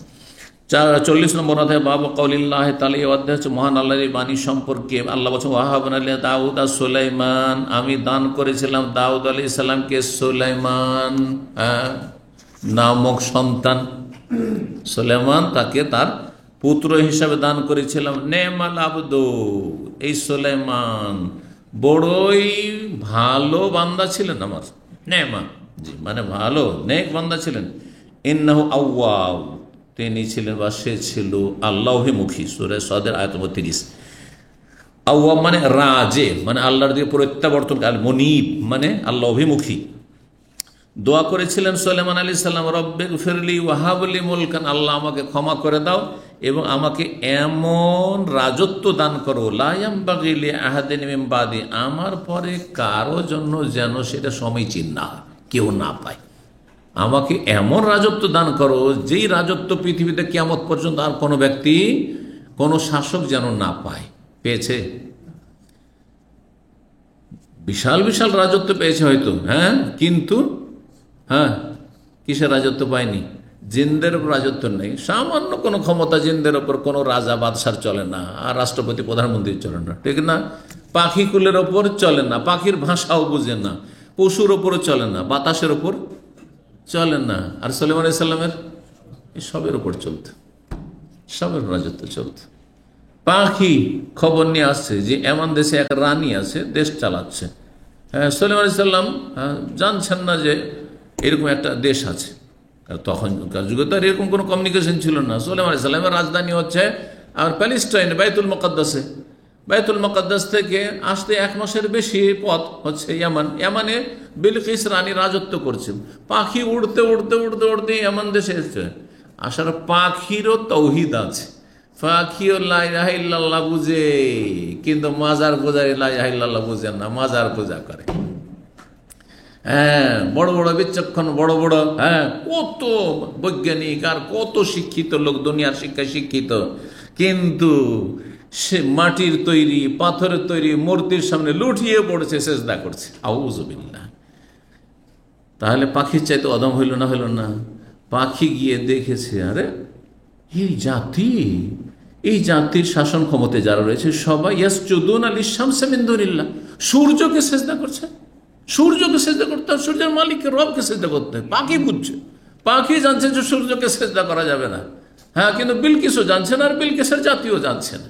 মানুষ কত অধম, মানুষ অধম। মানুষ যখন অন্ধ হয়ে যায় তখন এর কোনো জ্ঞান বুদ্ধি থাকে না, হ্যাঁ, কিছুই কাজ করে না। আল্লাহু আকবার, আলহামদুলিল্লাহ। তো ইন্নাকা আনতাল ওয়াহাব বলছেন, ওয়াত্তাবাউ মা তাতলুশ শায়াতিন, সূরা সাদ আয়াত নম্বর 35 ছিল এটি, আপনার এই যে দোয়াটি সুলাইমান আলাইহিস সালামের। আর তার বলছে ওয়াত্তাবাউ মা তাতলুশ শায়াতিন আলা মুলকি সুলাইমান, তারা অনুসরণ করেছিল ওই সব কি মন্ত্রতন্ত্রের, জাদুর যা পাঠ করতো শয়তানরা সুলাইমান আলাইহিস সালামের রাজত্ব আমলে। সূরা বাকারার আয়াত 102। তারপরে সুলাইমান আলাইহিস সালাম সম্পর্কে আল্লাহ কোরআনে বলছেন, ওয়ালি সুলাইমান আর রিহা, আমি অনুগত করে দিয়েছিলাম, বশীভূত করে দিয়েছিলাম বাতাসকে, ঝড়ো হাওয়াকে। কার? সুলাইমান আলাইহিস সালামের। গদুওয়াহা শাহরুন, সকালবেলা 1 মাসের বাদ বাতাসে উড়িয়ে নিয়ে যেত তাকে। রাওয়াহা, বিকালবেলা 1 মাসের পথ বাতাসে তাকে উড়িয়ে নিয়ে, বাতাসে বসে গেলেন, চলে গেলেন। আজকাল প্লেনের জন্য টিকিট করো, খরচ করো, ভিসা করো, তাই না? সুবহানাল্লাহ। এখনো রাজা আছে, হ্যাঁ, যে চলো, হ্যাঁ, বিপদ, হ্যাঁ, সীমা কাছে এসে, সুতরাং চলো বাতাসে উড়ে চলে যাব। ক্ষমতা আছে? কোনো ক্ষমতা নেই। আল্লাহ লা ইয়ামবাগি লি আহাদিন মিন বাদি, কারো জন্য যেন নয়। আল্লাহু আকবার। ভ্রমণ করতে, হ্যাঁ, তার মুজাহিদিনদেরকে নিয়ে, সাথী সঙ্গীদেরকে নিয়ে, সবকে নিয়ে, দল বলকে চল উড়ে চলা, বাতাসকে হোক বলে চলো উড়িয়ে নিয়ে চলো, 1 মাস একটু হাওয়া খেয়ে আসি। হ্যাঁ, আমার সমুদ্র বিচে যাচ্ছি, চলো একটু হাওয়া খেয়ে আসি, বিনোদন করে আসি। সুবহানাল্লাহ। 1 মাসের পর। ওয়াসালনা লাহু আইনাল কিতরি, এবং তার জন্য আমি, হ্যাঁ, গলিত তামার ঝর্ণা প্রবাহিত করেছিলাম। হ্যাঁ, আসালনা মানে আমি প্রবাহিত করেছিলাম, আর আইন মানে হচ্ছে ঝর্ণা, আইন মানে হচ্ছে ঝর্ণা, আর কিতর মানে হচ্ছে গলিত তামা। তামা বলছেন আযাবনা লাহু আইনাল হাদিদ, লোহা বা তামার ঝর্ণাকে তার জন্য আমি গলিয়ে দিয়েছিলাম। গলিয়ে, সেটা একটা ঝর্ণার মতো, মানে তার কাছে তামা লোহা দিয়ে যে হাঁড়ি বাসন এই সেই আর বড় বড় ডেক আর অনেক কিছু তৈরি করতে হবে, সব রেডি আছে। ম্যাটেরিয়াল সব রেডি আছে, এই না যে ম্যাটেরিয়াল বিদেশ থেকে আসবে, কোন দেশ থেকে আসবে, তারপরে ফ্যাক্টরিতে, তারপরে তৈরি হবে, না সব ঝর্ণা। জি, আল্লাহু আকবার। আল্লাহ বলছেন যে তার কাজ করতো, হ্যাঁ, খেদমত করতো জিনেরা, জিন বসেছিল, সমস্ত জিন। বলছে অমিনাল জিন্নে, আর জিনদের একটা দল ছিল, মাইয়ামালু বাইনা ইয়াদাইহি, যারা সুলাইমান আলাইহিস সালামের সামনে তারা কাজ করত, হ্যাঁ, মেহনত পরিশ্রম করত, বেইজনে রব্বি, রবের ইচ্ছায়। কার ইচ্ছায়? বেইজনিল্লাহ, রবের ইচ্ছায়। আর পীর সুফিদের বলছে কম বেইজনি, আমার ইচ্ছাতে জীবিত হও। এর চাইতে বড় কুফরি কি হইতে পারে চিন্তা করুন তো। সুলাইমান আলাইহিস সালামকে এত বড় আল্লাহ ক্ষমতা দিয়েছে, তারপরে বলছে জিনেরা যে তার, হ্যাঁ, বশীভূত হয়ে কাজ করত, সেটা কার ইচ্ছায়? আল্লাহর ইচ্ছায়। আল্লাহ চাইলে মোটেই না, অবাধ্য হয়ে যেত তারা। অমাইয়াজে মিনহুম আন আমরিনা, আর তাদের মধ্যে কেউ যদি আমাদের নির্দেশ থেকে, মানে সুলাইমান আলাইহিস সালামের নির্দেশ থেকে বিমুখ হয়, অবাধ্য হয়, জায়গায় এজিক মানে বক্রপথ, বাঁকা চলে, সোজা চলছে না, লেবার সোজা চলছে না, বাঁকা চলছে, যদি এমনটা হয়, কোন লেবার? জিন লেবার। জিন লেবার যদি বাঁকা হয়, এই জন্য রব্বানা লা তুজিগ কুলুবানা যায়গুন থেকে ফাআমবাল্লাযী ফি কুলুবিহিম যায়গুন, যাদের অন্তরে কি আছে? বক্রতা আছে।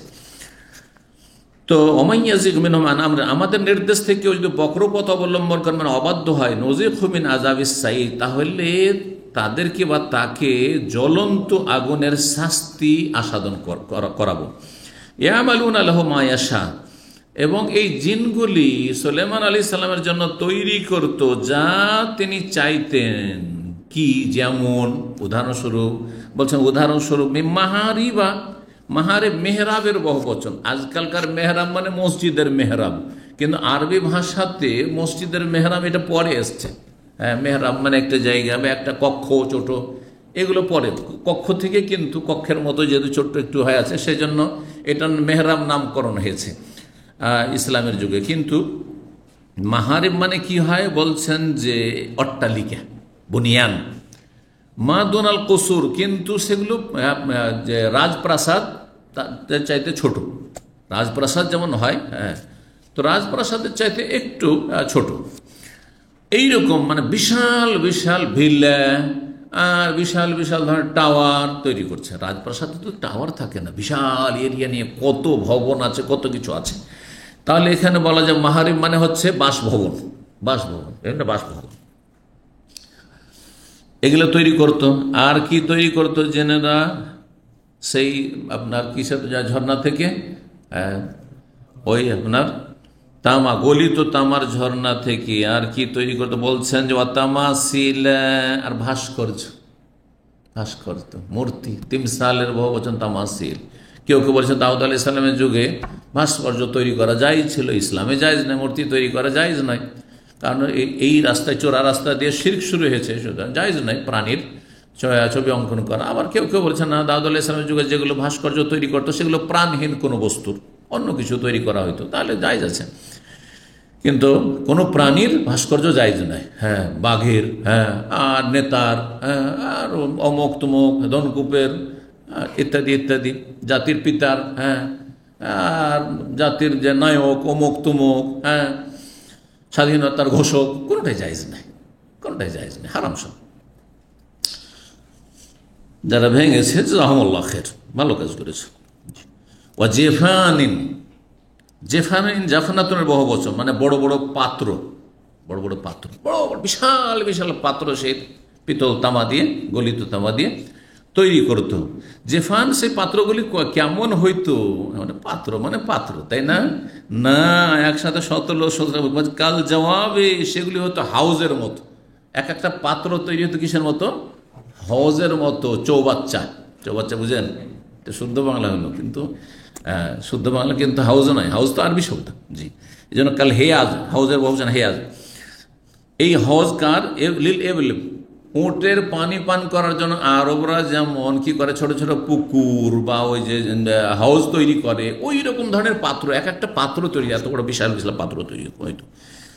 আর ইবনে আব্বাস রাদিয়াল্লাহু বলছেন যে সেগুলি হয়তো কাল জৌবাতে মিনাল আযব, হ্যাঁ, জমিনের একটা গর্তের মতো, মানে পুকুরের মতো। এক একটা পাত্রই হয়তো কিসের মতো? পুকুরের মতো, পাতিল, হ্যাঁ, যাতে রান্না পাকশাক হবে, হাজার হাজার মানুষের একসাথে পাক হয়ে যাচ্ছে আর তারপরে খাচ্ছে। জি। বা পাকশাক করার পরে তাতে ঢেলে রাখছে। আর পাকগুলি হয়তো যেই আপনার এতে কি বলছে, কি বলে সেগুলো, ডেগ, হ্যাঁ ডেগ, যেগুলো ডেগগুলির কথা আসছে। ও কদুরিন রাসিয়াত, আর এমন ডেগ, বিশাল বিশাল আকারের ডেগ তৈরি হতো যেগুলি চুল্লির ওপর স্থাপিত থাকতো। চুল্লির ওপর মানে চুলহার ওপর, চুল্লি বুঝেন না, চুলহার ওপর স্থাপিত, চুলহার ওপর তৈরি করায় চুলহার ওপর। কেন? কারণ এত বড় ডেগ যে ওকে উঠা নামা করা ঝামেলা, সেই জন্য চুলহার ওপরই তোকে তৈরি করা হয়েছে, চুলহার সাথে সেট করে দেওয়া হয়েছে। এত বড় বিশাল বিশাল একসাথে হাজার হাজার লোকের খাবার পাক হয়ে গেল। আর তারপরে যে পাত্রগুলিতে উঠিয়ে দেওয়া হচ্ছে বিশাল বিশাল পাত্র, তো পাত্র হলো জেফান, আর কদুর হচ্ছে সেই ডেকগুলি, যেই ডেকগুলি রাশিয়াতে স্থাপিত থাকতো, স্থির হয়ে আছে, এই না যে হঠাৎ নড়া পড়ছে, হ্যাঁ এরকম নয়।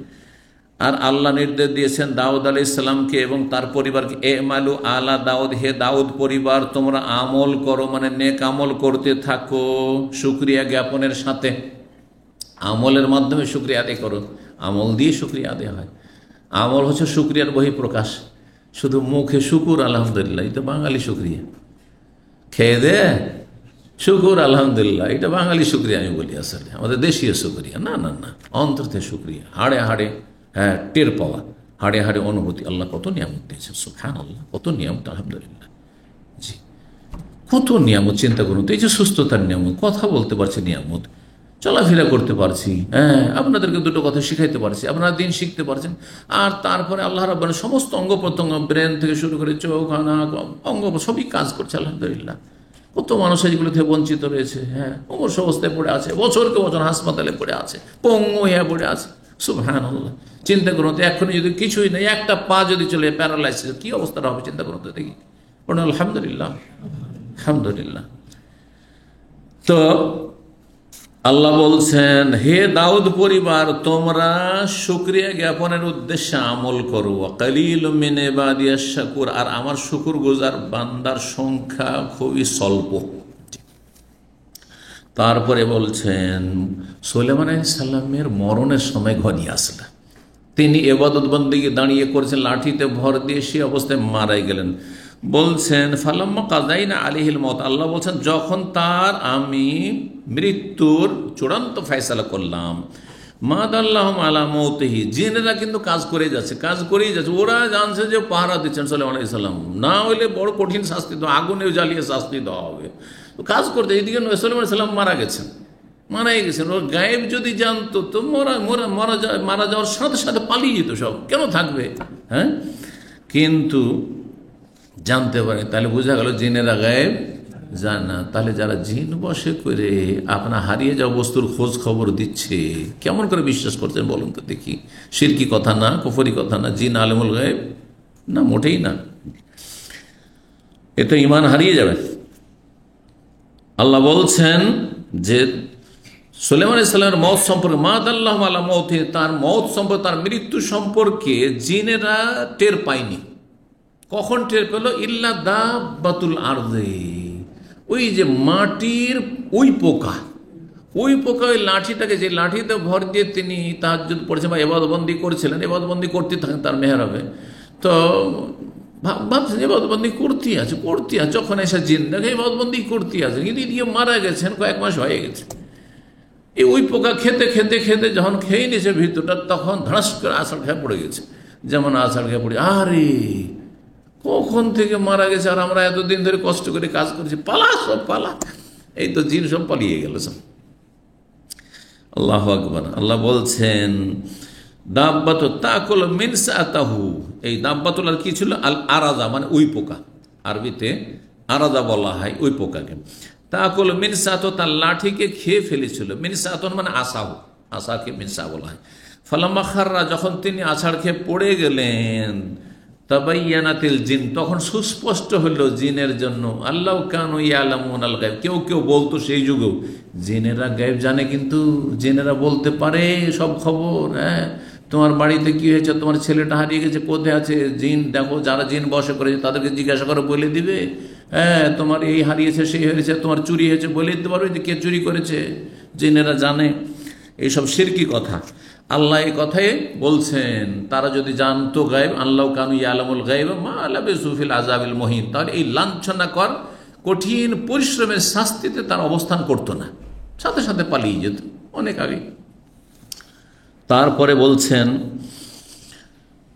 আর একটি বিষয়, এমনি আহবাবতু হুব্বাল খাইর আন যিকরি রাব্বি, সূরা সাদের 32 রয়েছে, সুলাইমান আলাইহিস সালামের সুন্দর সুন্দর ঘোড়া ছিল। রাজা কত দামি দামি ঘোড়ার, সুন্দর সুন্দর ঘোড়া ছিল। ঘোড়াগুলি খুব তিনি ভালোবাসতেন, আদর করতেন, পছন্দ করতেন। একটা ঘোড়ার একটা ইয়ে আছে, মানুষের ভাব আছে ভালো। এক সময় ছিল, আপনার মোগল আমলও ছিল, এখনও আপনার এর দিকে আছে রাশিয়ার, তারপরে রাশিয়ার আশেপাশে যে আজারবাইজান, উজবেকিস্তান, এদের প্রচুর ঘোড়া মানুষের কাছে আছে।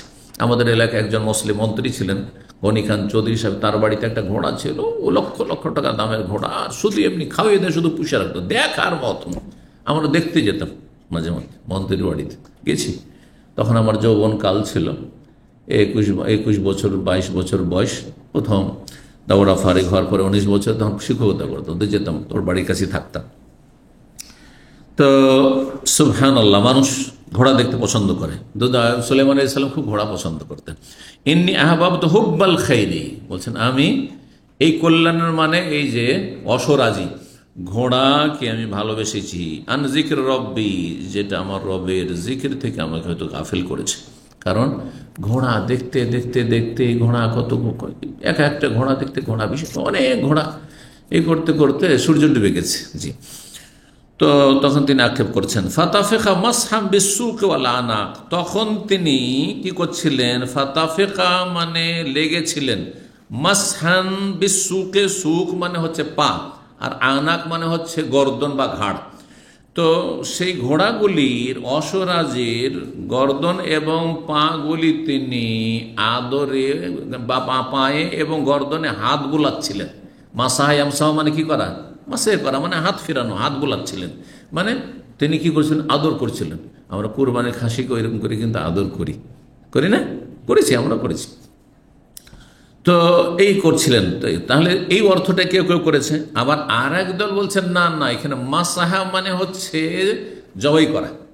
তিনি যখন দেখলেন যে আরে এগুলির আসক্তিতে আমি ঘোড়াকে এত ভালোবাসি আর পছন্দ করি, এগুলো দেখতে দেখতে আমার সূর্য ডুবে গেছে, আর আমার আসরে সালাত পড়া হয়নি, হ্যাঁ, গাফিল হয়ে গেছি, আমার আল্লাহর জিকির থেকে গাফিল করে দিয়েছে। তখন তিনি কাফারা স্বরূপ সবগুলি ঘোড়াকে কি করে দিলেন, জবাই করে দিলেন। ফাতাফিকা মাসহাব বিসুক ওয়াল আনাকের অর্থ তারা করেছে ইয়ামসাহু আরাফাল খাইল ওয়া রাকিবাহা, সেই ঘোড়ার পা এবং গর্দনগুলিকে কেটে দিলেন। গর্দন কেটে দিলেন মানে গলা কেটে দিলেন, হ্যাঁ, আর জবাই করে দিলেন, আর পা কেটে দিলেন। ঘোড়াই থাকবে না, আর আমি জিকির থেকে গাফিল হব না। সূরায়ে আপনার সূরা সদের আয়াত নম্বর 38 রয়েছে, এখানে রয়েছে আসফাদ শব্দটি রয়েছে, মুকাররানিনা ফিল আসফাদ, কিছু কিছু জিন ছিল যার অবাধ্য হইতো, বদমাইশি করতো, সেগুলিকে বন্দি করে রাখা হইতো, শেকলাবদ্ধ করে রাখা হইতো। আসফাদ, আসফাদ মানে ওয়েসাক, মানে শিকলে বাঁধা থাকতো তারা। মুজাহিদ বলছেন আসাফেনাতুল জিয়াদ, সাফেনাতুল জিয়াদ কি, সাফানাল ফারসু রাফা ইহদা রিজলাইহি হাত্তা ইয়াকুনা আলা তারফিল হাফিরি।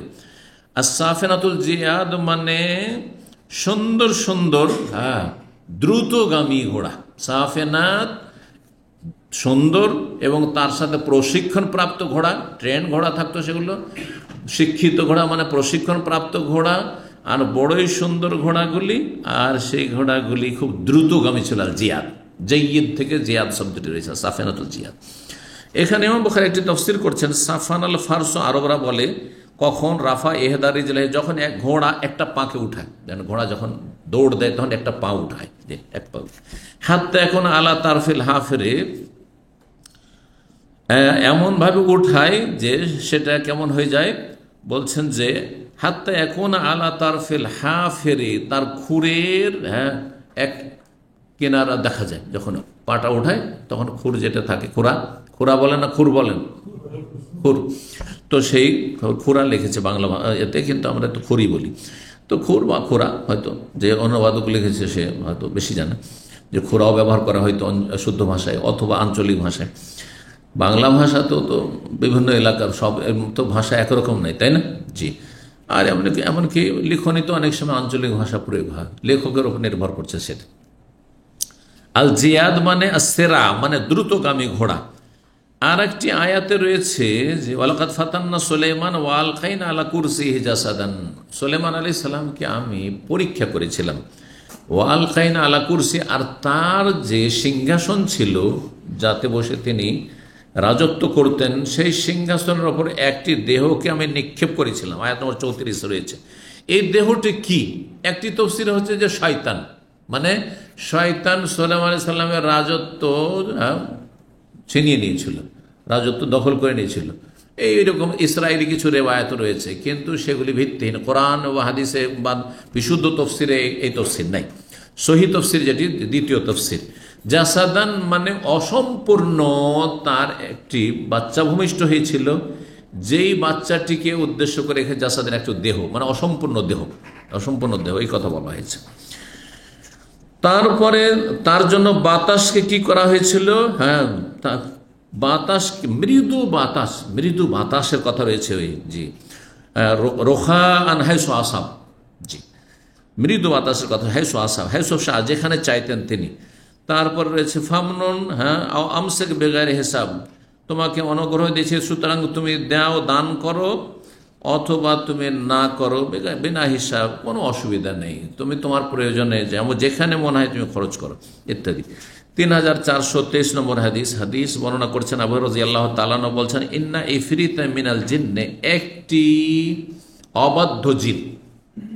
কেউ কেউ ইফরিতের অনুবাদ করেছে, কোন কোন অনুবাদকরা দেউ জিন, বুঝলেন তো? দেউ শব্দটা কিন্তু আমাদের দেশের লোকেরা বুঝে, কিন্তু এটা হিন্দু আইনি ভাষা, হিন্দুদের একটা ধারণা যে দেউ কেমন করে হয়, এইসব কথা রয়েছে, উদ্ভট কথাবার্তা না, কিন্তু ধরেন যে অবাধ্য জিন, হ্যাঁ, অবাধ্য জিন। একটি অবাধ্য জিন তাফাল্লাতা আলাইহাল বারেহা, আমার সামনে লাফ দিয়ে আসলো, কি জন্য? লিয়াক্তা আলাইহিস সালাম, আমার সালাত নষ্ট করার জন্য, নবী সাল্লাল্লাহু আলাইহি ওয়াসাল্লামকে ডিস্টার্ব করার জন্য, নামাজে খুশু নষ্ট করার জন্য। ফামকানানি আল্লাহু মিনহু, আল্লাহ আমাকে তার ওপর ক্ষমতা দান করলেন যে আমি তাকে ধরে নিতে পারবো, আমার হাতের নাগালেও তাকে ধরে নিতে পারি, এই ক্ষমতা আমাকে দিয়ে দিলেন। ফাখাজতুহু, আমি তাকে ধরেও ফেললাম। ফারাদতু আন আরবিতাহু আলা সারিয়াত মিন সাওয়ারিল মাসজিদ, তারপর আমি চাইলাম যে সেটাকে মসজিদ নববীর কোনো একটি খুঁটির সাথে বেঁধে ফেলি, আর সকাল হবে আর তোমরা তাকে নিয়ে খেলবে বা তোমাদের বাচ্চারা খেলাধুলা করবে, তোমরা দেখবে। তো বলছেন যে হাত্তা তানজুরু ইলাইহি কুল্লুকুম, যাতে তোমরা সকালে সবাই মদিনাবাসীরা দেখতে পারো যে একটা শয়তান, দেউ শয়তানকে বা অবাধ্য শয়তানকে বেঁধে রেখেছে। ফাজাকারত দাওয়াত আখি সুলাইমান, হঠাৎ করে আমার স্মরণ হয়ে গেল আমার ভাই সুলাইমান আলাইহিস সালামের দুয়ার কথা, যে উনি যে বলেছেন লা ইয়ামবাগি লিআহাদিন, উনার রাজত্ব চলতো জিনের ওপর, আমিও যদি জিনকে ধরে রাখি তাহলে তার রাজত্বে আমার হস্তক্ষেপ করা হচ্ছে, না আমি করব না। এই রব্বিগফিরলি ওয়া হাবলি মুলকান লা ইয়ামবাগি লিআহাদিন মিন বাদি, সূরা সাদ আয়াত 35-এ ফারাদাতুহু খাসিয়ান, যার ফলে আমি ধরতে পেরেও তাকে আমি ছেড়ে দিলাম লাঞ্ছিত করে, ছড়ে ফেললাম। ইফরিত কাকে বলা হয়? মুতাম্মারিদ মিন ইনসিন ও জিন, মানুষ এবং জিন যদি সীমালঙ্ঘনকারী হয়, অবাধ্য হয়, তাহলে বলা হয়। যেমন জাবানিয়া, সানাদুজ জাবানিয়া, সূরা আলাকা রয়েছে সানাদুজ জাবানিয়া, জাবানিয়ার এক বচন হচ্ছে জিবনিয়াতুন, ওই রকম ইফরিত, জিবনিয়ুন, ইফরিতুন, হ্যাঁ, জাবানিয়াতুন আফারিত, ওর জমা হচ্ছে আফারিত, এই কথা বলতে চাইছে বুখারী ভাষার তাহকিক। 3424 নম্বর হাদিস, এই হাদিসটি হচ্ছে ওই যে তার সিংহাসনের ওপর একটি দেহ নিক্ষেপ করার কথা আয়াত এসছে না, ওর ব্যাখ্যার হাদিস, এটা হচ্ছে সহি। সেটা হচ্ছে আবু রাদিয়াল্লাহু তাআলা আনহু বলছেন যে নবী সাল্লাল্লাহু আলাইহি ওয়াসাল্লাম বলেন, কালা সুলাইমান ইবনে দাউদ, দাউদ আলাইহিস সালামের ছেলে সুলাইমান আলাইহিস সালাম নবী একবার বললেন, লা তুফান্নাল লাইলাতা আলা সাবিনা ইমরা, আজকের রাতে আমার 70টি স্ত্রীর কাছে আমি কি করব? প্রদক্ষিণ করব, মানে সহবাস করব, 70টি স্ত্রীর সাথে সহবাস করব। তাহলে অন্য রিওয়ায়াতে 90টি রয়েছে, এটা বেশি সহি, 90টি। তো কোনো কোনো হয়তো মনে হয় 99 রয়েছে, কিন্তু এখানে 93-এর কথা বলেছেন, 90 আর 70। যাই হোক, 90 হাদিসটি বেশি সহি। বলছেন তাহমেল কুল্লু উমরাতিন, আর প্রত্যেকটি আমার স্ত্রী এক একজন অশরোহী গর্ভধারণ করবে, এক একটা বাচ্চা গর্ভধারণ করবে আমার সহবাসের মাধ্যমে। আর সবগুলি কি হবে? অশরোহী হবে, মানে ঘোড়সওয়ার মুজাহিদ হবে, ঘোড়ার পিঠে ইউজাহিদ ফি আল্লাহ রাস্তায় সবাই জেহাদ করবে। কিন্তু ইনশাআল্লাহ বলতে ভুলে গেলেন তিনি। ফাকাল্লাহু সাহেব, তার সঙ্গী ছিলেন যিনি, তিনি বললেন ইনশাআল্লাহ। উনি বললেন ফালাম ইয়াকুল, কিন্তু তিনি হয়তো একটু অমনোযোগী থেকে গেলেন, খেয়াল করলেন না বিষয়টি। অনেক সময় এরকম হয়, এটা করব আমি, আর তারপরে ইনশাআল্লাহ বলতে হয়তো ভ্রুক্ষেপ করলেন না, অথবা বেখেয়াল ভুলে গেলেন। ওয়ালাম তাহমেল শাইআন ইল্লা ওয়াহিদা সাকেতান, যার ফলে হইল কি, এই 99 জন স্ত্রীর মাঝে একজনও গর্ভধারণ করলো না, কারো পেটে বাচ্চা আসলো না। একজনের পেটে শুধু বাচ্চা আসলো, সেটাও সাকেতান আহাদা শিখে, তার একটা শরীরের একটা অংশ অসম্পূর্ণ। অসম্পূর্ণ, এই অসম্পূর্ণ বাচ্চা তো কোনো কাজের না, পঙ্গু। ফকাল নবী সান্নবী সাল্লাল্লাহু বললাম কালাহা, তিনি যদি বলতেন ইনশাআল্লাহ জাহাদু ফিস, তাহলে প্রত্যেকটা বিবি তার স্ত্রী গর্ভধারণ করত, আর সবাই আল্লাহ রাস্তার অশরীহী মুজাহিদ তৈরি করত, আর তারপরে তারা সবাই আল্লাহ রাস্তায় জিহাদ করত। তাহলে ইনশাআল্লাহর বড় উপকারিতা রয়েছে। এই হাদিসটি হচ্ছে যে ওই যে ওয়ালকাইন আলা কুরসি, তার সিংহাসনের ওপর, কারণ বাবা মারা গেলে ছেলে কি হয়? রাজা হয়। তো এমন সন্তান জন্মভূমিষ্ঠ হলো যে হচ্ছে পঙ্গু, তোর কি রাজা হবে? এটা হচ্ছে দেহ, শুধু দেহ, কিন্তু ওতে কিছু নেই, ক্ষমতা নেই কিছু। 3425 নম্বর হাদিস। হাদিস বলছে আবু যার রাদিয়াল্লাহু তাআলা বলছে, ইয়া রাসূলুল্লাহ, হে আল্লাহ রাসূল, আইয়ু মসজিদ উযিয়া আউয়াল, সর্বপ্রথম কোন মসজিদ নির্মাণ করা হয়েছে? কাল আল মসজিদুল হারাম, মক্কার মসজিদ হারাম কাবা। বলতো আমি বললাম সুম্মাই, তারপর কোন মসজিদ? কাল সুম্মাল মসজিদ, তারপর মসজিদ আকসা ফিলিস্তিনে। কাল কুলতু কাম বাইনাহুমা, দুটোর মাঝে কতটা ব্যবধান? কাল আর 40। সুম্মা কাল হে সুম্মা আদরাকাতকা সালাহ, তোমাদেরকে যেখানে সলাৎ পেয়ে যাক না কেন, সলাৎ ওয়াক্ত হোক না, ফাসাল্লে, সলাৎ পড়ে না, ওয়াল আরজু লাকা মাসজিদ, সমস্ত পৃথিবী তোমার জন্য মসজিদ। অধ্যায় শেষ হয়ে যাচ্ছে, দুটো হাদিস আর রেখে লাভ নেই, এই জন্য সংক্ষেপে অনুবাদ করে দিই। বলছেন আবু হুরায়রা রাদিয়াল্লাহু তাআলা আনহু, রাসূলুল্লাহ সাল্লাল্লাহু আলাইহি ওয়াসাল্লাম থেকে তিনি শুনেছেন, মাসালি ও মাসালুন নাস, আমার উদাহরণ আর মানব জাতির উদাহরণ হচ্ছে কামাসালের জন্য একজন মানুষের মতো। ইস্তাকাদান, আগুন জ্বালিয়েছে। কি করেছে? এক জায়গায় আগুন জ্বালিয়েছে। ফাজাল আল ফারাসু, তখন সমস্ত কীট পতঙ্গ যত আছে সবগুলি, ওয়াহাজিদ দাওয়াব, এই যে আপনার পোকা মাকড়, ফারাস হচ্ছে কীট পতঙ্গ, ওয়াহাজিদ দাওয়াব আর পোকামাকড়, তাকাও ফিন্নারে, আগুন এসে ঝাঁপ দিচ্ছে। আগুন যদি রাত্রে কোথাও জ্বলে তাহলে কি হয়? পোকামাকড়গুলি সব উড়ে এসে আগুনে ঝাঁপ দেয়, আগুনে ঝাঁপ দেয়। লাইটে দেখবে আজকালকার যুগে, যারা আগুন দেখেনি লাইটে দেখবেন, লাইটে আমাদের দেশে বিশেষ করে আল্লাহ পুরোটাকে ঢেকে নেয়, হ্যাঁ, কীট পতঙ্গে আর পোকামাকড়ে। তো উদাহরণটি কেমন? উদাহরণের উদ্দেশ্য কি? জাহান্নাম আল্লাহ তৈরি করে রেখেছেন আগুন, হ্যাঁ, আর তারপরে মানুষকে আমি হেদায়েত করছি, কিন্তু মানুষ কি করছে? ওই আগুনে ঝাঁপ দিতে যাচ্ছে, হেদায়েত হয় না, সৎ হয় না, কাফের হয়ে থেকে যাচ্ছে, অসৎ জীবন যাপন করছে, আর ওই হ্যাঁ পোকামাকড়ের মতো, কীট পতঙ্গের মতো আগুনে জাহান্নামে ঝাঁপ দিতে যাচ্ছে অবুঝ।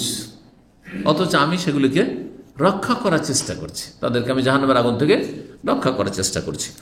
সর্বশেষ হাদিস বলছেন, কাল ওই আগের হাদিস সনদের সাথে, ও কানাত ইমরাতান, দুইজন মহিলা ছিল, মা হোমা ইবনা হোমা, তাদের দুইজনের দুটো সন্তান ছিল, ছেলে সন্তান ছিল। যা আজ হঠাৎ করে নেকড়ে বাঘ আসলো, ফাজাহাবাবে ইবনে এহদা হোমা, ওই দুই মহিলার একজনের বাচ্চা নিয়ে চলে গেছে, খেয়ে ফেলেছে কিসে? নেকড়ে বাঘে। ফাকালা সাহেবা তোহা, তখন দুই মহিলার একজন বলছে, ইন্নামা জাহাবাবে ইবনেকে, তোমার বাচ্চাকে খেয়েছে, আমার বাচ্চা খায়নি। ওয়াকাল, ওখানে আর একজন মহিলা বলছে, ইন্নামা জাহাবে ইবনেকে, না তোমার বাচ্চা খেয়ে তোমার ছেলেকে খেয়েছে, আমার ছেলে এটা। ও বলছে এটা আমার ছেলে, ও বলছে আমার এটা ছেলে, আর তোমারটাকে খেয়েছে। দুইজনই বলছে, ফয়সালা কি হবে? একটা বাচ্চা নিয়ে কাড়াকাড়ি, কিন্তু দুইজনের তার বাচ্চা নাই, একজন অবশ্যই মিথ্যাবাদী। ফাতাহা কামাতা ইলা দাউদ, দাউদ আলাইহিস সালামের কাছে দুইজনে উভয় মহিলা বিচার নিয়ে আসলেন। ফাকাজা বিল কুবরা, তখন দেখলেন যে বড় মুরব্বী, ইয়ে কি আর মিথ্যা কথা বললে? বড়োর জন্য ফয়সালা করে দিলেন যে বড়টাকে, হ্যাঁ, বড় যে মহিলা বয়সের দিক থেকে বয়োজ্যেষ্ঠ তাকে দিয়ে দিলেন। ফাখারা জাতা আলা সোলেমান, সোলেমান আলী ইসলাম তখন রাজদরবারের বাইরে রাজার ছেলে ঘোরাফেরা করছেন, যুবক ছেলে। এই দুই মহিলা বেরিয়েছে, সোলেমান আলী ইসলামের পাশ দিয়ে অতিক্রম করছে। ফাখবারা তাহ, তারপর দুইজনে ঘটনা, দুইজনকে যখন জিজ্ঞাসা করলো সোলেমান কি হইল তোমাদের বিচার, হ্যাঁ ছেলে কাকে দিল, তখন এই দুজন মহিলা বলল যে এই বড়কে, এই যে মুরব্বী মহিলাকে দিয়ে দিলেন। ফাকাল ইতুনি বিসিকিন, আমি বিচার করে দিচ্ছি, আমি আর একটা বিচার করব। বাবার বিচারকে নাকচ করে আর একটা বিচার বলছে নিয়ে আসো, একটা ছুরি নিয়ে আসো, সিক্কিন। আসুক কহু বাইনে হুমা, হ্যাঁ অর্ধাঅর্ধি করে কেটে তোমাদের ভাগ করে দিয়ে দিচ্ছি, কেন একজন করে নিয়ে যাবে। যখন একটা বাচ্চা গেছে, একটা বাচ্চা দুইজনই দাবি করছে, তোমাদের অর্ধাঅর্ধি করে কেটে ভাগ করে দিয়ে দিচ্ছি। ফাকালাতে সুগরা, তখন ছোট জন বলছেন লা তাফালি আর রহমকাল, এটা করিও না, এটা করি না, আল্লাহ তোমার রহম করুক, আমার বাচ্চাটা বেঁচে থাক, আমার নাই পাবো। সুবহানাল্লাহ। হুয়াইব না, আসলে এই ছোট যে বয়সের দিক থেকে মহিলা, ওনারই বাচ্চা ছিল, কিন্তু বিচারটা হয়ে গেছে কি বড় মনে করে যে এই বড় মহিলা যেহেতু বয়োজ্যেষ্ঠ মহিলা, এ বয়সিকা মহিলা, এ মিথ্যা মনে হয় বলবেন না, ওকে দিয়ে দিয়েছেন, সাক্ষীটা কি নেই কারণ। কিন্তু আসলে ফাকাজা বেহি সুগরা, তখন সুলাইমান আলাইহিস সালাম বলে যায় এই মহিলা, মরি মহিলাকে বলছে দাও, এই যে ছোট, এই যে অল্প বয়সী মহিলা, ওর বাচ্চা ওকে দিয়ে দাও, ওর জন্য ফয়সালা করে দিলেন। আবু রাদিয়াল্লাহু তাআলা বলছেন ওয়াল্লাহি, আল্লাহর কসম করে, ইন সামিআতু বিসিকিন ইল্লা ইয়াউমাইযিন, আমি সিক্কিন শব্দটি, সিক্কিন যে ছুরিকে বলা হয়, সেই দিন জীবনে প্রথম শুনলাম। কেন? ওমা কুন্না নাকুল, আমরা আরব দেশে ছুরিকে মুদিয়া বলতাম, আরব দেশে তাহলে সিক্কিন শব্দটি ছিল না, কিন্তু নবী সাল্লাল্লাহু আলাইহি ওয়াসাল্লাম সিক্কিন শব্দ ব্যবহার করেছেন। তাই নবী সাল্লাল্লাহু আলাইহি ওয়াসাল্লাম তাদের চাইতে বেশি আরবি জানতেন, অন্য এলাকার ভাষাও জানতেন। হাবশি ভাষায় সিক্কিন বলা হয়। আর আরব দেশে আবু হুরায়রা ছিলেন আপনার আলবাহা এলাকার, আবু হুরায়রা দৌস বংশ, আলবাহা এলাকা, ওই এলাকার ভাষা ছিল মুদিয়া, এ কথা বলছেন। বুঝতে পেরেছেন হাদিসটি, যে সুলাইমান আলাইহিস সালাম বিচারটি, তাহলে কার বিচার বেশি সূক্ষ্ম? সুলাইমান আলাইহিস সালামের বেশি বিচার সূক্ষ্ম। তাহলে কে দাউদ আলাইহিস সালাম অবিচার করেছেন? অবিচার করেননি, তা বাহ্যিক জ্ঞানে যখন দলিল প্রমাণ নেই, মুরব্বী মহিলা, এই অল্প বয়সী মহিলার ইমানে দুর্বলতা থাকতে পারে, কিন্তু এই মহিলার বয়স হয়ে গেছে, এ কেন আর মিথ্যা কথা বলে, তো চলো তুমি মানুষ করো, তোমারই এটা। যখন এইভাবে তিনি বিচার করেন, এই জন্য সুলাইমান আলাইহিস সালামের বিচার ক্ষমতায় বাপের চাইতে বেশি অগ্রগামী ছিলেন, বেশি বুদ্ধিমান ছিলেন, বিচক্ষণ ছিলেন। আল্লাহ রাব্বুল আলামিন একজনকে অপরজনকে এরকম ফজিলত দিয়ে থাকেন। জাযাকুমুল্লাহ খায়র। ওয়া সাল্লাল্লাহু আলা নবিয়িনা মুহাম্মদ ওয়া আলা আলিহি ওয়া সাহবিহি আজমাইন।